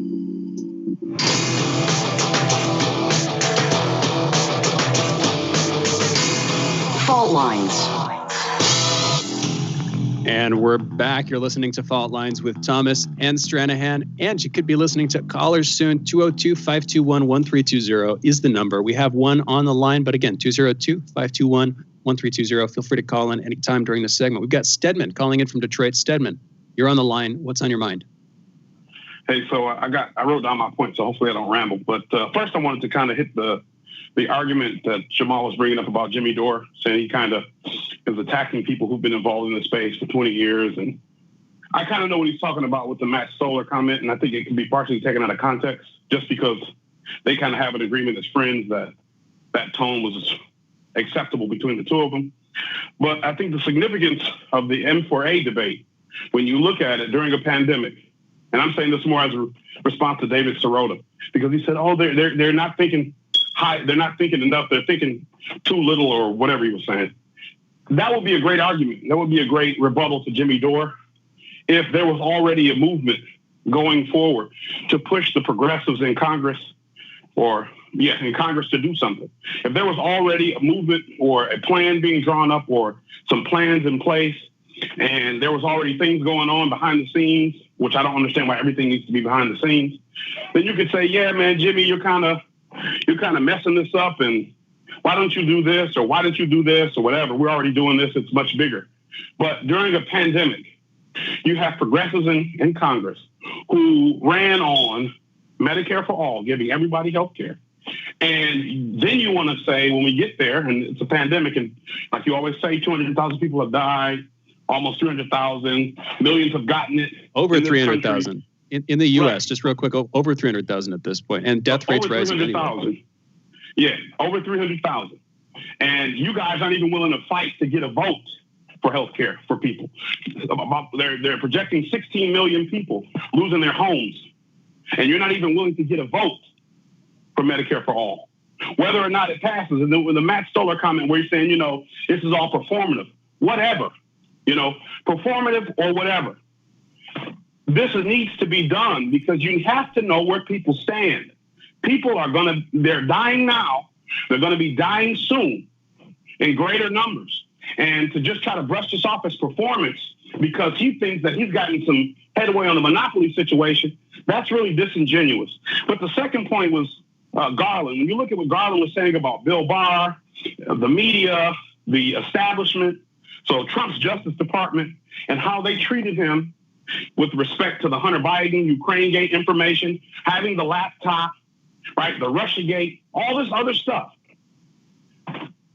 You see how they treated Trump, his own hand-picked individuals, the Justice Department, the FBI, the CIA, the previous presidential administration, how they treated him. Is it really that far-fetched to believe that they would cheat in an election, or at the very least, that people who claim to be Trump supporters, like Kemp in Georgia, would really be doing that on the surface because he understood the implications for his own career. But in reality, he had his own plans, he had his own desires, and he wanted to make sure that there was no scrutiny on his election. Because remember, when he was Secretary of State, he was knocking people off the voter rolls.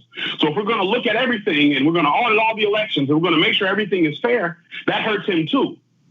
You see what I'm saying? That the establishment is perfectly fine to work together to push out somebody who's not establishment, whether it's Trump and we don't want to. We have like 6 calls though, so I want to respond on the Dore thing.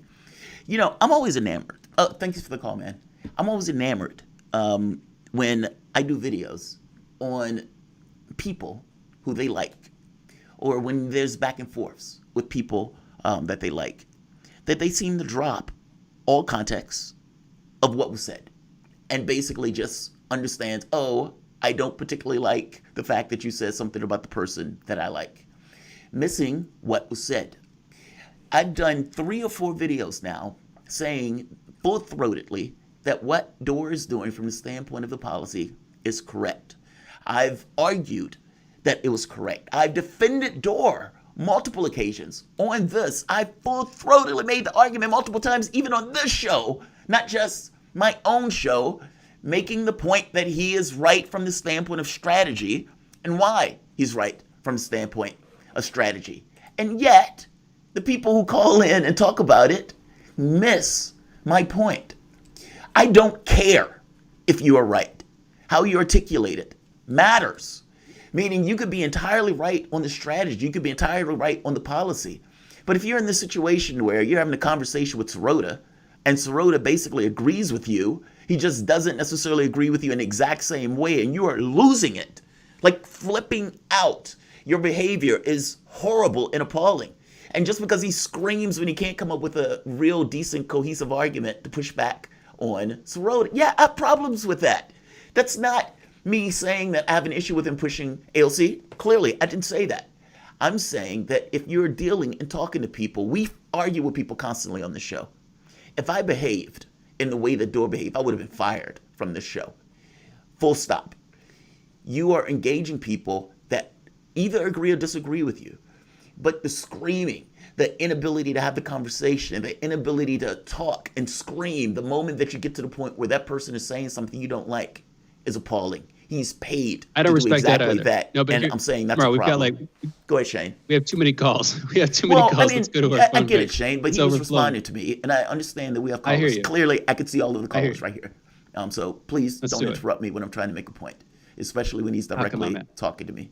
Let's go to the callers. So let's go to the next one. We have Tarif, I suppose. Tarif, what's going on? Yeah, I have 3 comments. Project Veritas, James O'Keefe tweeted out the phone call yesterday with Julian Assange. That was a good thing. That can help his case. The Dominion voting, okay, this is my second comment. The Dominion voting system sent a letter to Sidney Powell demanding her to cease her accusations about them, the software being corrupted, So that means next step is going to be the courtroom because they're going to sue, and that's going to open up a, discovery. My last comment, CBS News senior correspondent Catherine Henrich spoke to John Ratcliffe. He said that he told her that there was interference in the November 2020 elections from overseas, from foreign actors. So that means that EO, what I told you about last week, will become, activated now if they have proof. Like you say, they have proof, and he will be showing that in January. So that's all I wanted to say. And free Julian Assange and all whistleblowers, WikiLeaks, and, pardon him, pardon Snowden, help me out with my case, and, do the right thing. So, yeah, that's all I wanted to say. Thanks for the call, Tarif. We have 4 more calls on. Anthony from Detroit. Anthony, you're on. What's going on, man? Hey, what's up, y'all?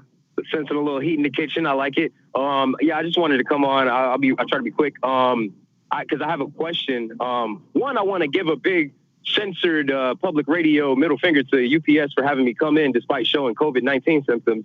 And 2, I have a question regarding the AOC Jimmy Dore debate and this pushing of the idea by David Sirota that if we don't capitulate, there's a threat of Kevin McCarthy taking the speaker role. How do we see that coming about without the some sort of coalition of Democrats, some number of Democrats turning against Nancy Pelosi and voting specifically for Kevin McCarthy? How can he possibly? I've looked up the motion to, even if that passes committee and comes to a floor vote, you still need, regardless of any scenario, as far as I'm aware, some number of Democrats to come on board with that. And the idea that the progressives will do so is obviously far-fetched and ridiculous.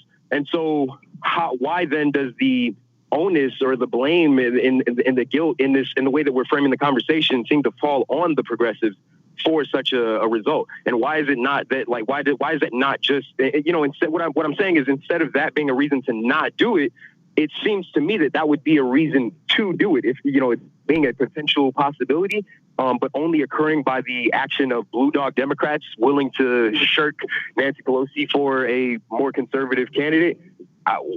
Why is it that the framing seems to place the blame for that on progressives? And if there's some other way where they don't need those Democrats to come on to it, through the technical process, could you guys explain it? Thank you.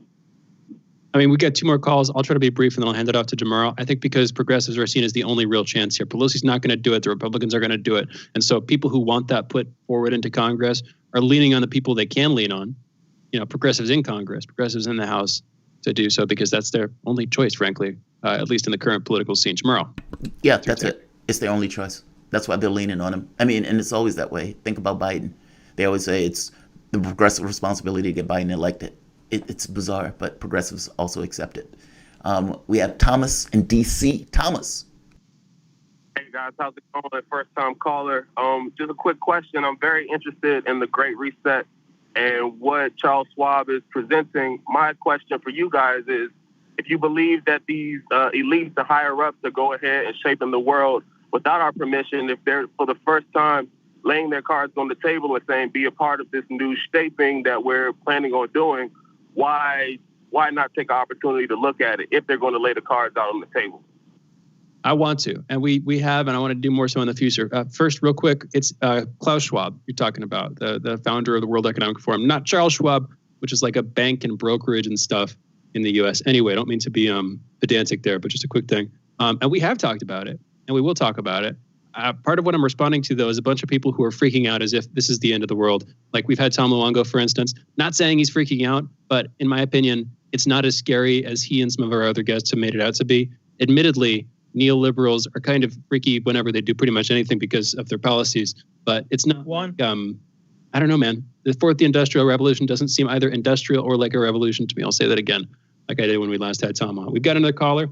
Pardon me, that was Thomas. Thank you for the call, Thomas. Linda, calling in from New Mexico. Linda, you're on the air. What's on your mind? 30 seconds. Hi. Like the caller before you, or before the last one had said, apparently the speaker needs a certain number of votes. I heard Brianna Joy Gray talking about this yesterday with Jimmy Dore. And so if they don't get, I think it was 214, I could be wrong, that doesn't mean McCarthy wins. Jamarl, we got to close it out now. Any last take here? No, not really. I mean, I think it's a good idea. They should do it. I mean, I don't even know why there's an argument against this, if I'm being honest. All right, we've got to close out today's show. We will be back tomorrow, folks. Thank you to producers Cameron and Raheem. Thank you to engineer Andre. Thank you, Jamarl, for co-hosting the show with me. And thank you to our listeners for listening. We'll be back tomorrow, folks. Signing off, Fault Lines with Thomas and Stranahan. Another one in the record books, Fault Lines, Thomas and Stranahan. All right, guys, I am going to go check on the missus, and you guys will see me a little bit later. I want to get into the Bill Barr stuff. I'm fascinated by that because Garland is right. I mean, we've been had. We started off with this notion that Trump and Russia, great. It goes for 3 years. It collapses. Great. Donald Trump is like, we're going to get to the bottom of this. Great. No issue. We're going to get to the bottom of it. And Barr goes out with the idea of supposedly tapping Durham, who is supposed to be a straight lace and somebody who could be trusted to look into the investigation. Donald Trump loses the election. This gets all the way to the end. And then it's like, all right, Durham is, I suppose, handing it over. Handing it over to who? Who's going to take the case after that? It's going to get dashed. That means that for the last, 2 years, when Bill Barr supposedly was going to be releasing information about this, it just got pushed all the way to the end. Oh, I feel like we've been had on this. I mean, unless it's one of those things where on the last day, Barr's just going to bring out the information and say, oh, here's the data. But at that point, it's too late. I also want to get into the Democrats cheating in Iowa. I haven't had the opportunity to cover that story.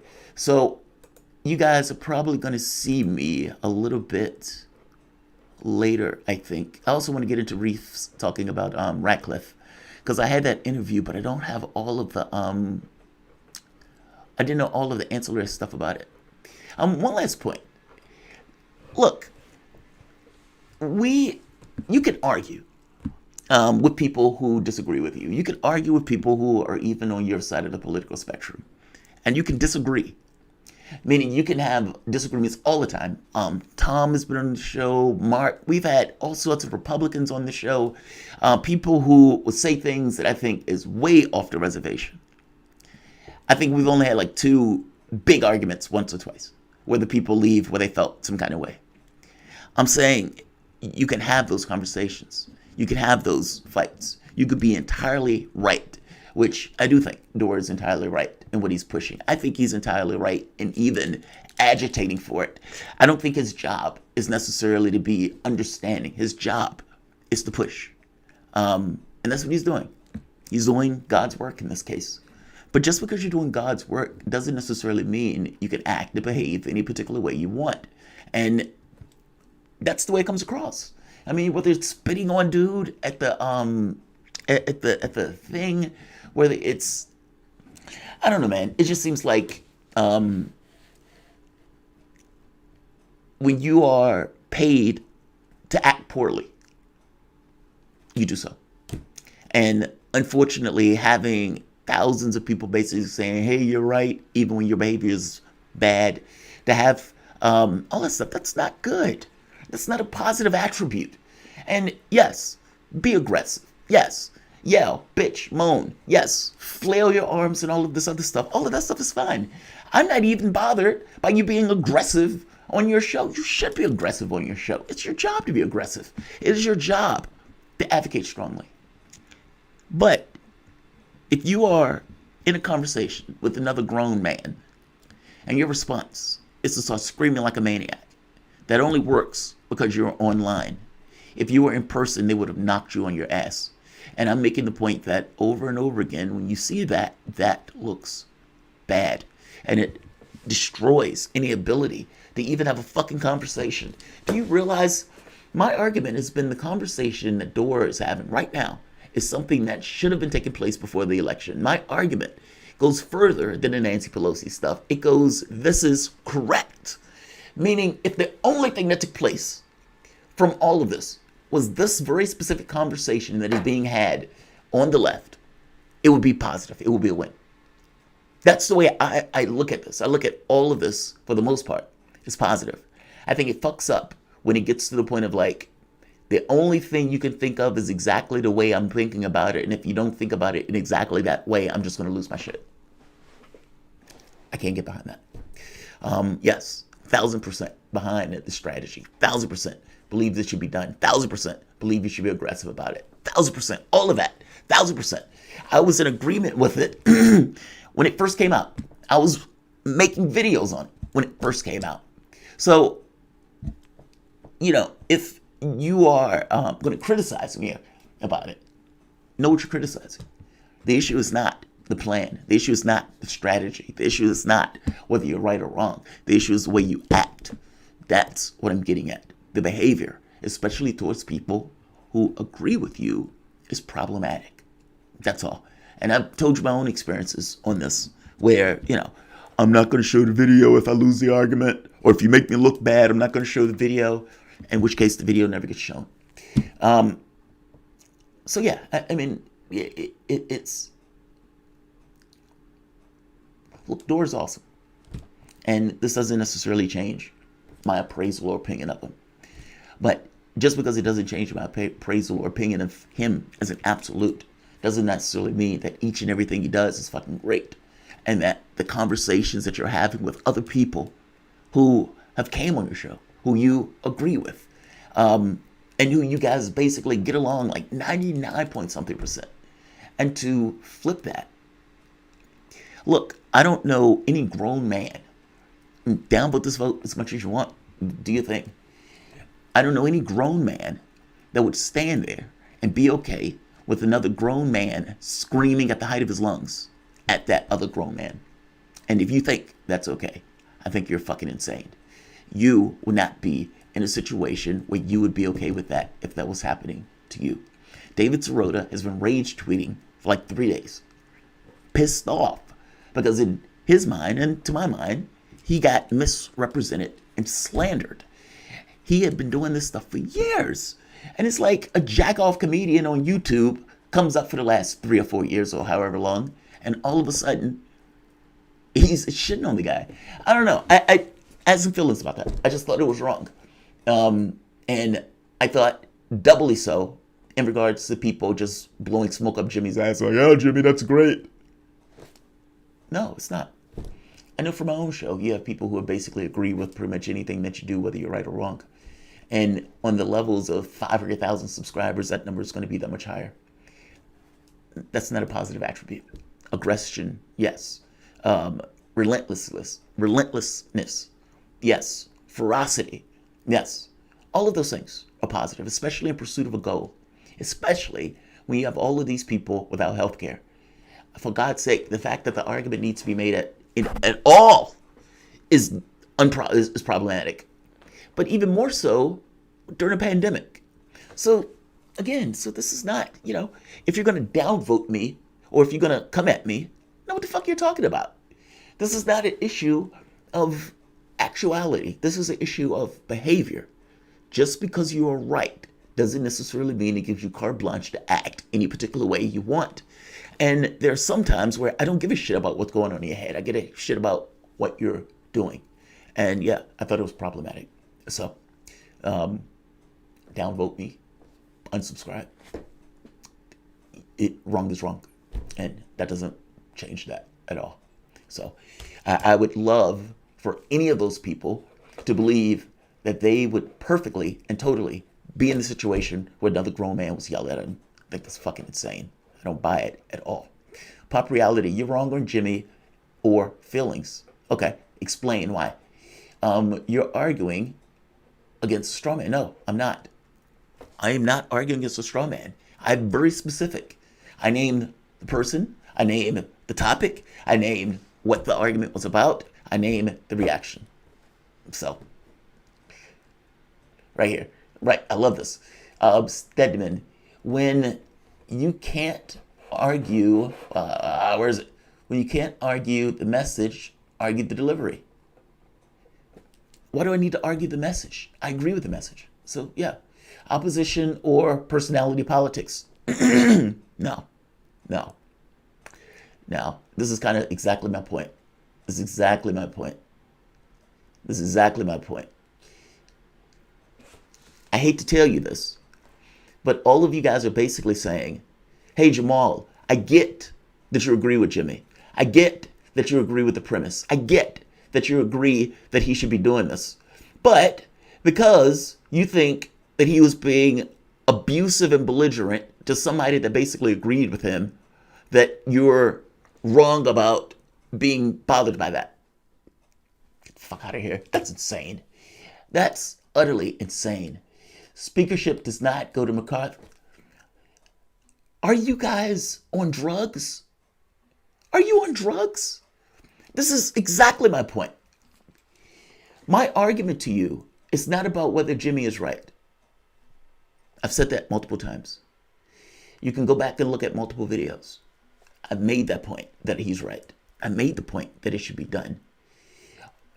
It makes the point that much more clear that when people are for somebody, that they shut off their fucking brains. And instead of listening to what I am saying, meaning making the point that it is problematic, his agitation is not trying to get Sirota to do anything. You get that, right? That the pushing against Pelosi is different than engaging with somebody and then flipping out. I don't know why you think the flipping out is okay. I don't know why you think shutting down the conversation is okay. So I don't get that. I don't get that at all. But to each his own, I suppose. You were downvoted because you didn't have any context in the video. Sirota spent the first 70% of the video yelling and cussing at Jimmy. You didn't see that. Why was he yelling and cussing at Jimmy? Is it possible he was yelling at cussing at Jimmy because he felt like he was being misrepresented? Is it that? You're right on this, bruh. People are missing your argument for feelings. Yes. And by the way, it's not brave. It's just honest. You can make the case that Sirota and Jimmy were going back and forth. Fair enough. My point is not whether Jimmy is right or wrong. I think Jimmy is right. My point is how it is being expressed. I defended Dore when people were attacking Dore on this. So if you're going to come at me, you at the very least should have larger context. Yeah, sounds like Nancy prioritizing civility. No, it's not. Pop, if you and I are in a conversation, you and me, just you and I, and we hit on something that we disagree with, are you really okay with me screaming at you? Think about what I'm asking. Are you okay with me screaming at you? Are you okay with me getting in your face or screaming at you at the height of my lungs because I disagree with you? Think about what I'm saying. We're not enemies. We're not, against each other. We're not going at each other. None of that stuff. There's no hatefulness. You just disagree with something that I'm pushing, or I disagree with something that you're pushing. I'm making the point that within the context of people who are allies, losing it seems over the top. And this pushback is exactly the reason. Jimmy brought him back. Yes, I know. If he wanted to lie on him, he wouldn't have done that. Well, he misrepresented him, wouldn't let him back on the show for a while. Sirota goes out and rage tweets. I don't know if you've noticed, but Sirota's been rage tweeting for the last week. Why do you think he's been rage tweeting for the last week? Yes, he went back on the show, but he had feelings. He was pissed off. He felt that he was maligned and misrepresented. And yeah, it came across to me the same way. So I get you guys disagree, but if I scream at my mom to leave an abuser, the tone is warranted because the acknowledgement is to have there, period. If you are screaming at your mom to leave an abusive boyfriend or abusive person, then your tone is warranted. So you basically can act any particular way if you believe that the situation warrants it. Be careful with that. Cops believe that they're perfectly okay with murdering people when their feelings are involved. I was terrified, so I had to kill him. Maximum justice is perfectly okay.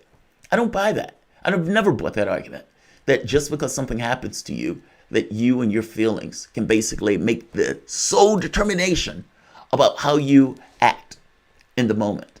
And just so we're very clear, Sirota is not an abusive boyfriend. I'm just saying. The idea that you're comparing what took place in that conversation to an abusive boyfriend and your mom is warped. It doesn't apply, Pop. I don't see it. I just don't see it. I do think if you and I are having a conversation with each other and we're arguing, we're not even on opposite sides of the aisle. We're not even at odds. Like, you guys are pissed off at me, basically, because I'm pointing out that how people, especially people who are basically allies, behave to one another matters. What relationship do you think Dora and Sirota has after this? Do you think beforehand, them having a conversation, being able to have this conversation and talk, them going back and forth, by the way, even if it was somewhat heated, do you think that it would have been more beneficial to not lose it? Be honest. Be honest. If you were going back and forth, and there's a conversation that needs to be had, and again, you can go back and check my videos. I have like 4 arguing that this should take place, even on fault lines, that this is the argument that needs to be had, that this argument should have taken place under Joe Biden, that this is the fight that should be had. So if I'm arguing that, and if I've been arguing that, why do you think that all of a sudden I would have this perspective that I don't think this should go forward? Clearly, the perspective hasn't changed. What's changed is watching and seeing, oh my God, that's not productive. And for people who you want to have your back, for people who you've been fighting with, meaning in pursuit of an objective, for people who are on your side in pursuit of that objective, for people who would magnify that pursuit of that objective, is it really beneficial to do that? I just don't think it is. So you guys can disagree with me. You can cancel me. But this kind of does get to my point.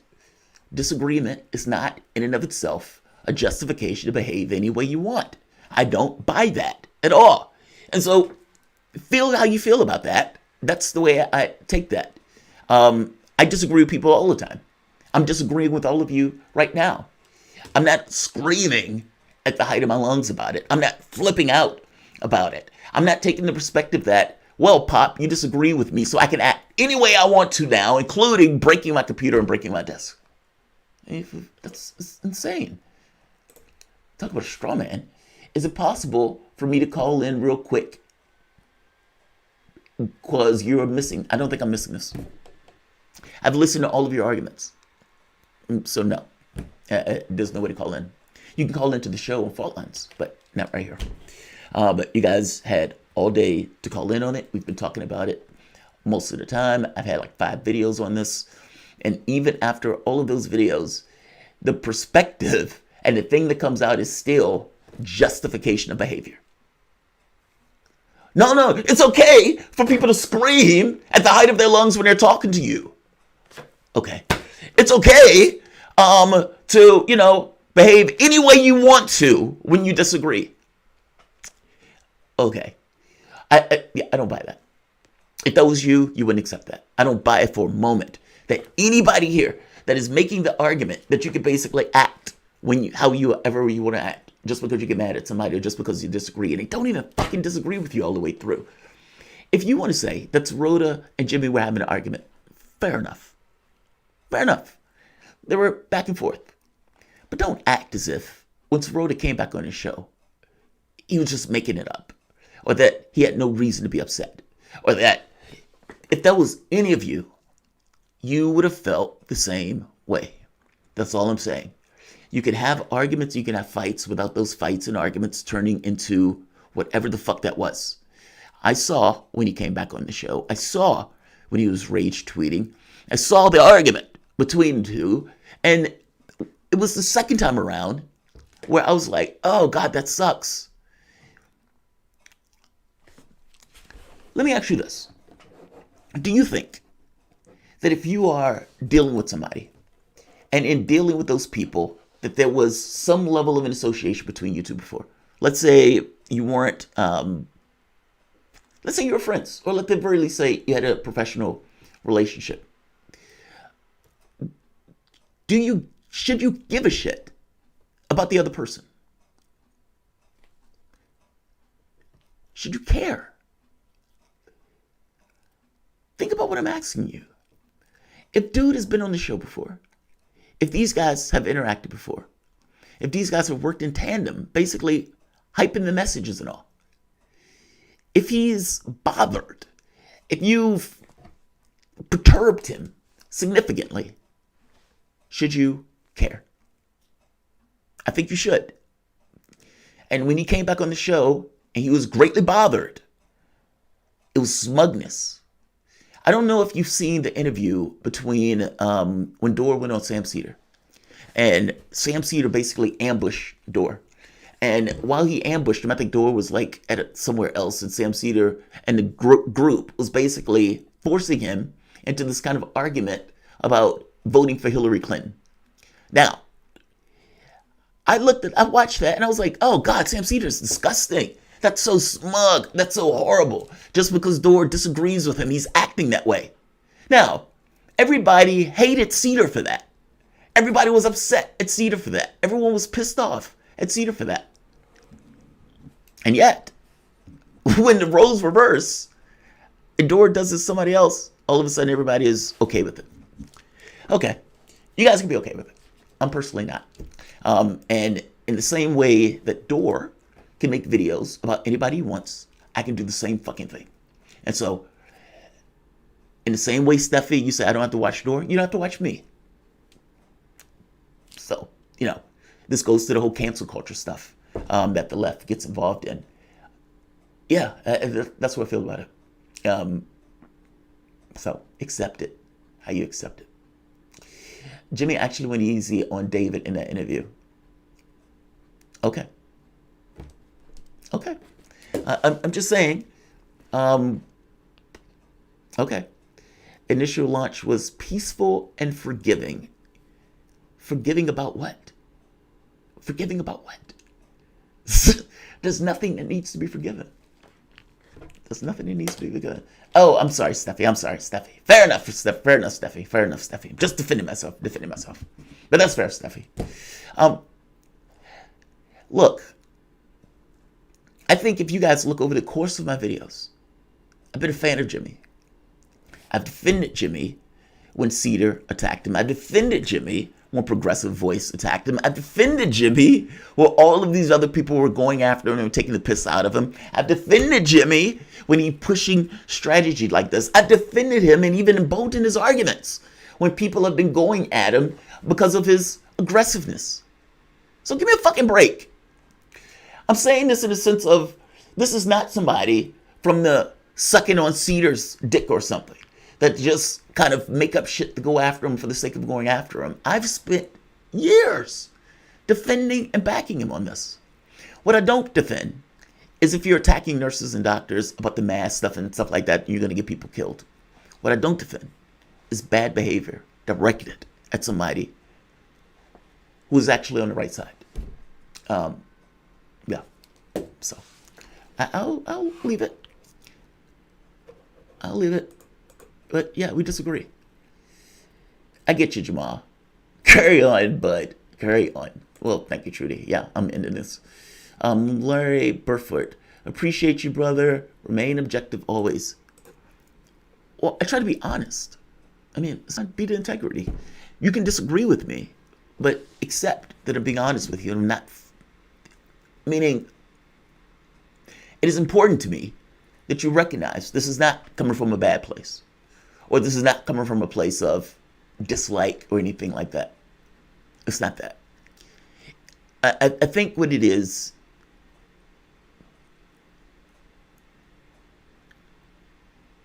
you know, when Michael Brooks died, Michael Brooks, I joked him. We used to go back and forth. I used to joke the shit out of him because my thought was the sucking off Cedar stuff, where I thought that they were brutally unfair to Dore.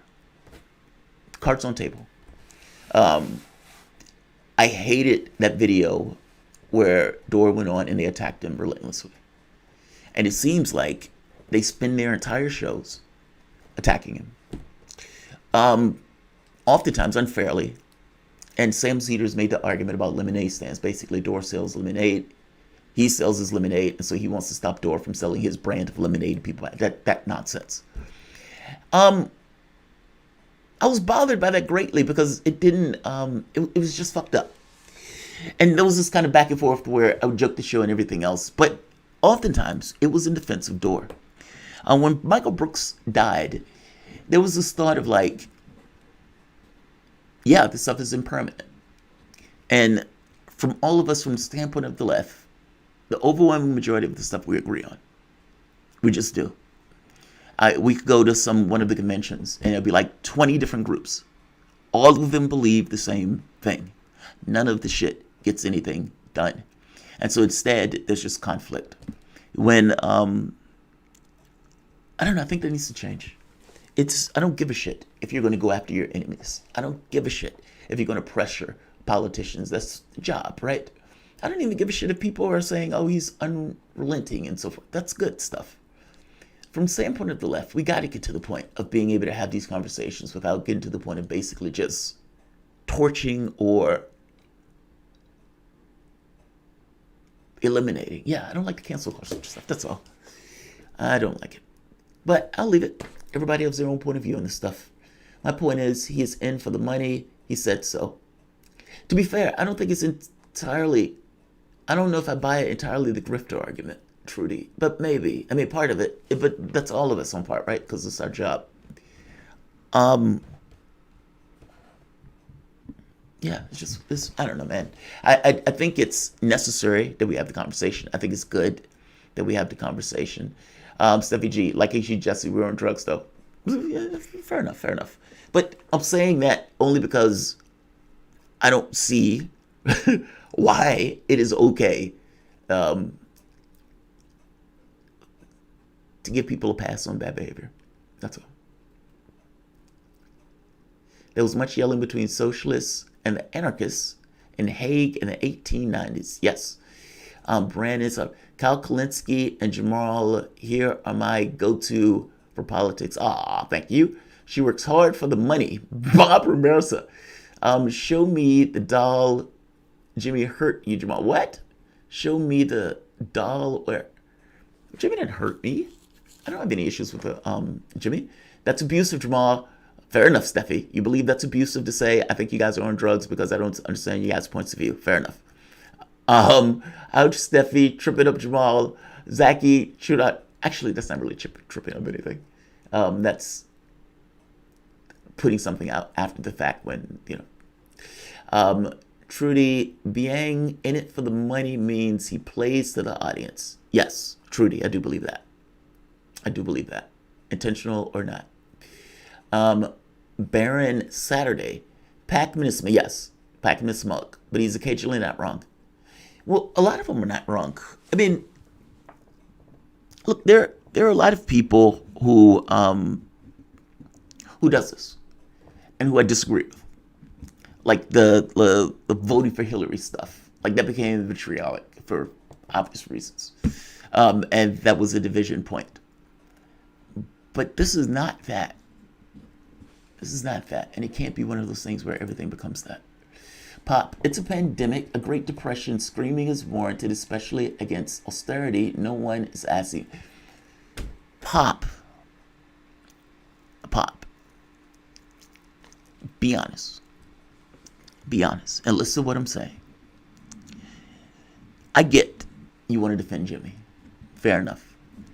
And over the course of my X number of years, I think 98% of the videos that I've done, if it pertains to Jimmy, has been a defense or an agreement. With every so often being, the various issues depending on how they come up. This is not that, Pop. I understand that screaming is warranted. I understand that pushing is stuff against austerity is exactly what you should be doing. I scream on my own show. My wife jokes me about it. I have no issue with screaming, yelling in pursuit of an objective. Do you honestly believe that David Sirota is trying to get austerity? Do you honestly believe that? Meaning, is the disagreement and the screaming at the other human being because David Sirota is trying to push austerity? It's a pandemic and a Great Depression. Screaming is warranted, especially against this austerity. No one had that to ask before Jimmy. Are you seriously saying that Jimmy Dore in the last X number of years was the first person with an ask? Okay.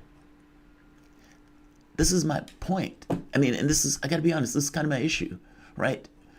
You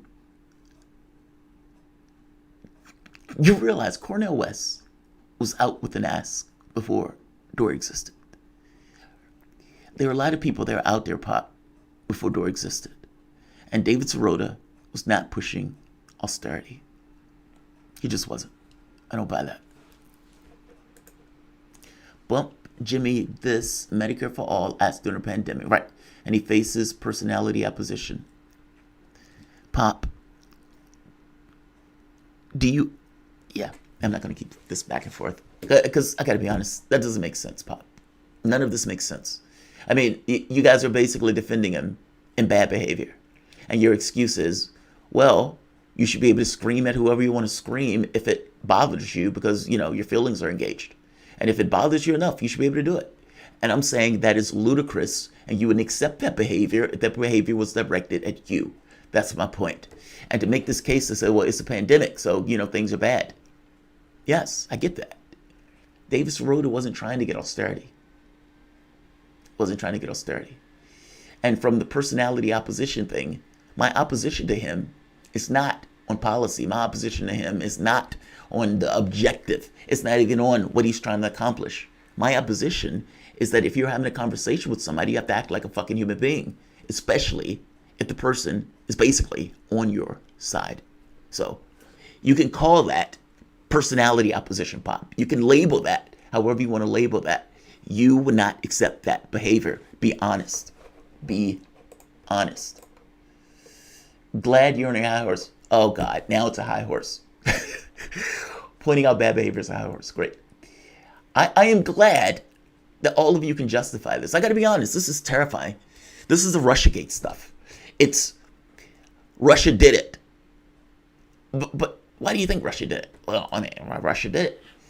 I don't like Trump. Because I don't like Trump, everything else is warranted. I like this person, so everything else is warranted. Yeah, this is BS. BS. You believe Jim Davis wrote as a gatekeeper. Okay, great. Now let it out. I want to hear it. 70 double standards. I don't know what the double standard is, but okay. What double standard is being applied here? You've defended him for everything, but now you disagree with the bit. Okay, so double standard. Let's see. Is used the same way. Had behavior in the eye of the beholder. That thought MLK, Malcolm X. If Malcolm X is having a debate with Martin Luther King, I think you should go back and watch that debate. They've had that debate. James Baldwin has had a debate with Malcolm X. I think you should go back and you should watch that debate. I've covered both of those debates on this show. They didn't act like that. Wasn't close to acting like that. And if you're having a conversation with somebody and you believe that it is okay to shout them down when you disagree, good luck with that. Good luck with that. Like, share, and of course, subscribe. Look, I appreciate the conversation. And, you know, I'm willing to have this back and forth. Because, look, my issue, again, is not with the strategy. My issue is not even with the politics. I agree with all that. You can go back and look at the last several videos with me saying, yes, this is a good idea, this is a good idea. Even explaining as to why I believe it's a great idea and why I push for it and why I agree with it. But just to be very clear, agreement is not enough for many of you. Be very clear. Agreeing with the strategy, agreeing with the politics, agreeing with the outcome, agreeing with all of that stuff, 100% across the board is not enough. You also need agreement, even in the area of how the person expresses what they're doing.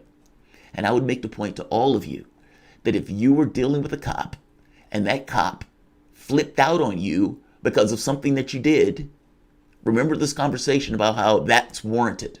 Or if you're dealing with somebody else where you're at a power disadvantage and that person flips out on you, remember, it's warranted because that person felt a particular way. That is ridiculous. That's ridiculous. Hashtag boycott screams. Yeah. Boycott bad behavior. Hashtag boycott, boycott honest. Boycott be honest. Boycott hashtag don't be disingenuous. Boycott hashtag or hashtag when you're engaging with somebody who's a friend of yours, it's totally great to scream at them to shut them down. Yeah, this is stupid. I'm sorry. Jamarl thought it wasn't the last time to yell. He's wrong to incorrectly land it on appalling. It's okay. We still love you, man. What? I thought it wasn't the last time to yell. What? I don't get that one. He's wrong and he incorrectly landed on appalling. It's okay. Still, no, I'm not wrong. I'm not wrong. Mini-pet, Jamarl is basically a hypocrite. Yes, I'm totally a hypocrite because I'm being straightforward with you. That's right. Dude, this behavior BS is getting too fast. What is it? Being friendly work out? Being friendly to who? To who? Who are you talking about? To who? Being friendly to who? To who? And David is saying, I do. Jamarl is fine with yelling. I am fine with yelling. I yell on my show all the time. But am I fine with being yelled at by another grown man? No, I'm not. There is no situation where I would be okay with one grown man screaming at me because they disagree with me. That shit is ridiculous. And I strongly suspect that none of you would be either. Okay, yeah. He was using disingenuous arguments. Fair enough. Look, I've had conversations with Dore that went along similar things as Sirota.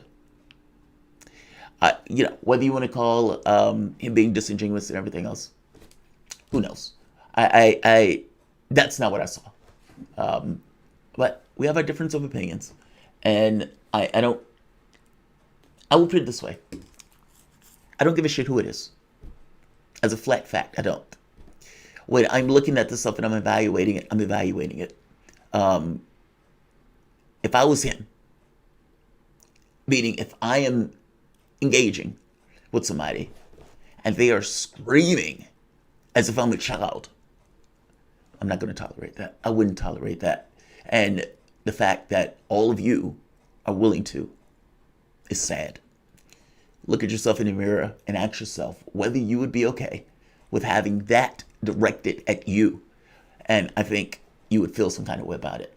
The next time you're engaging with a cop, the next time you're engaging with a doctor, the next time you're engaging with another human being, and they feel some kind of way, just keep in mind this conversation that basically anything that they do at that point to you is warranted. And you basically sat here and justified it. Like, or downvote, or dislike, share, and subscribe, or unsubscribe. Feel free. It is cancel culture, after all. Talk to you guys.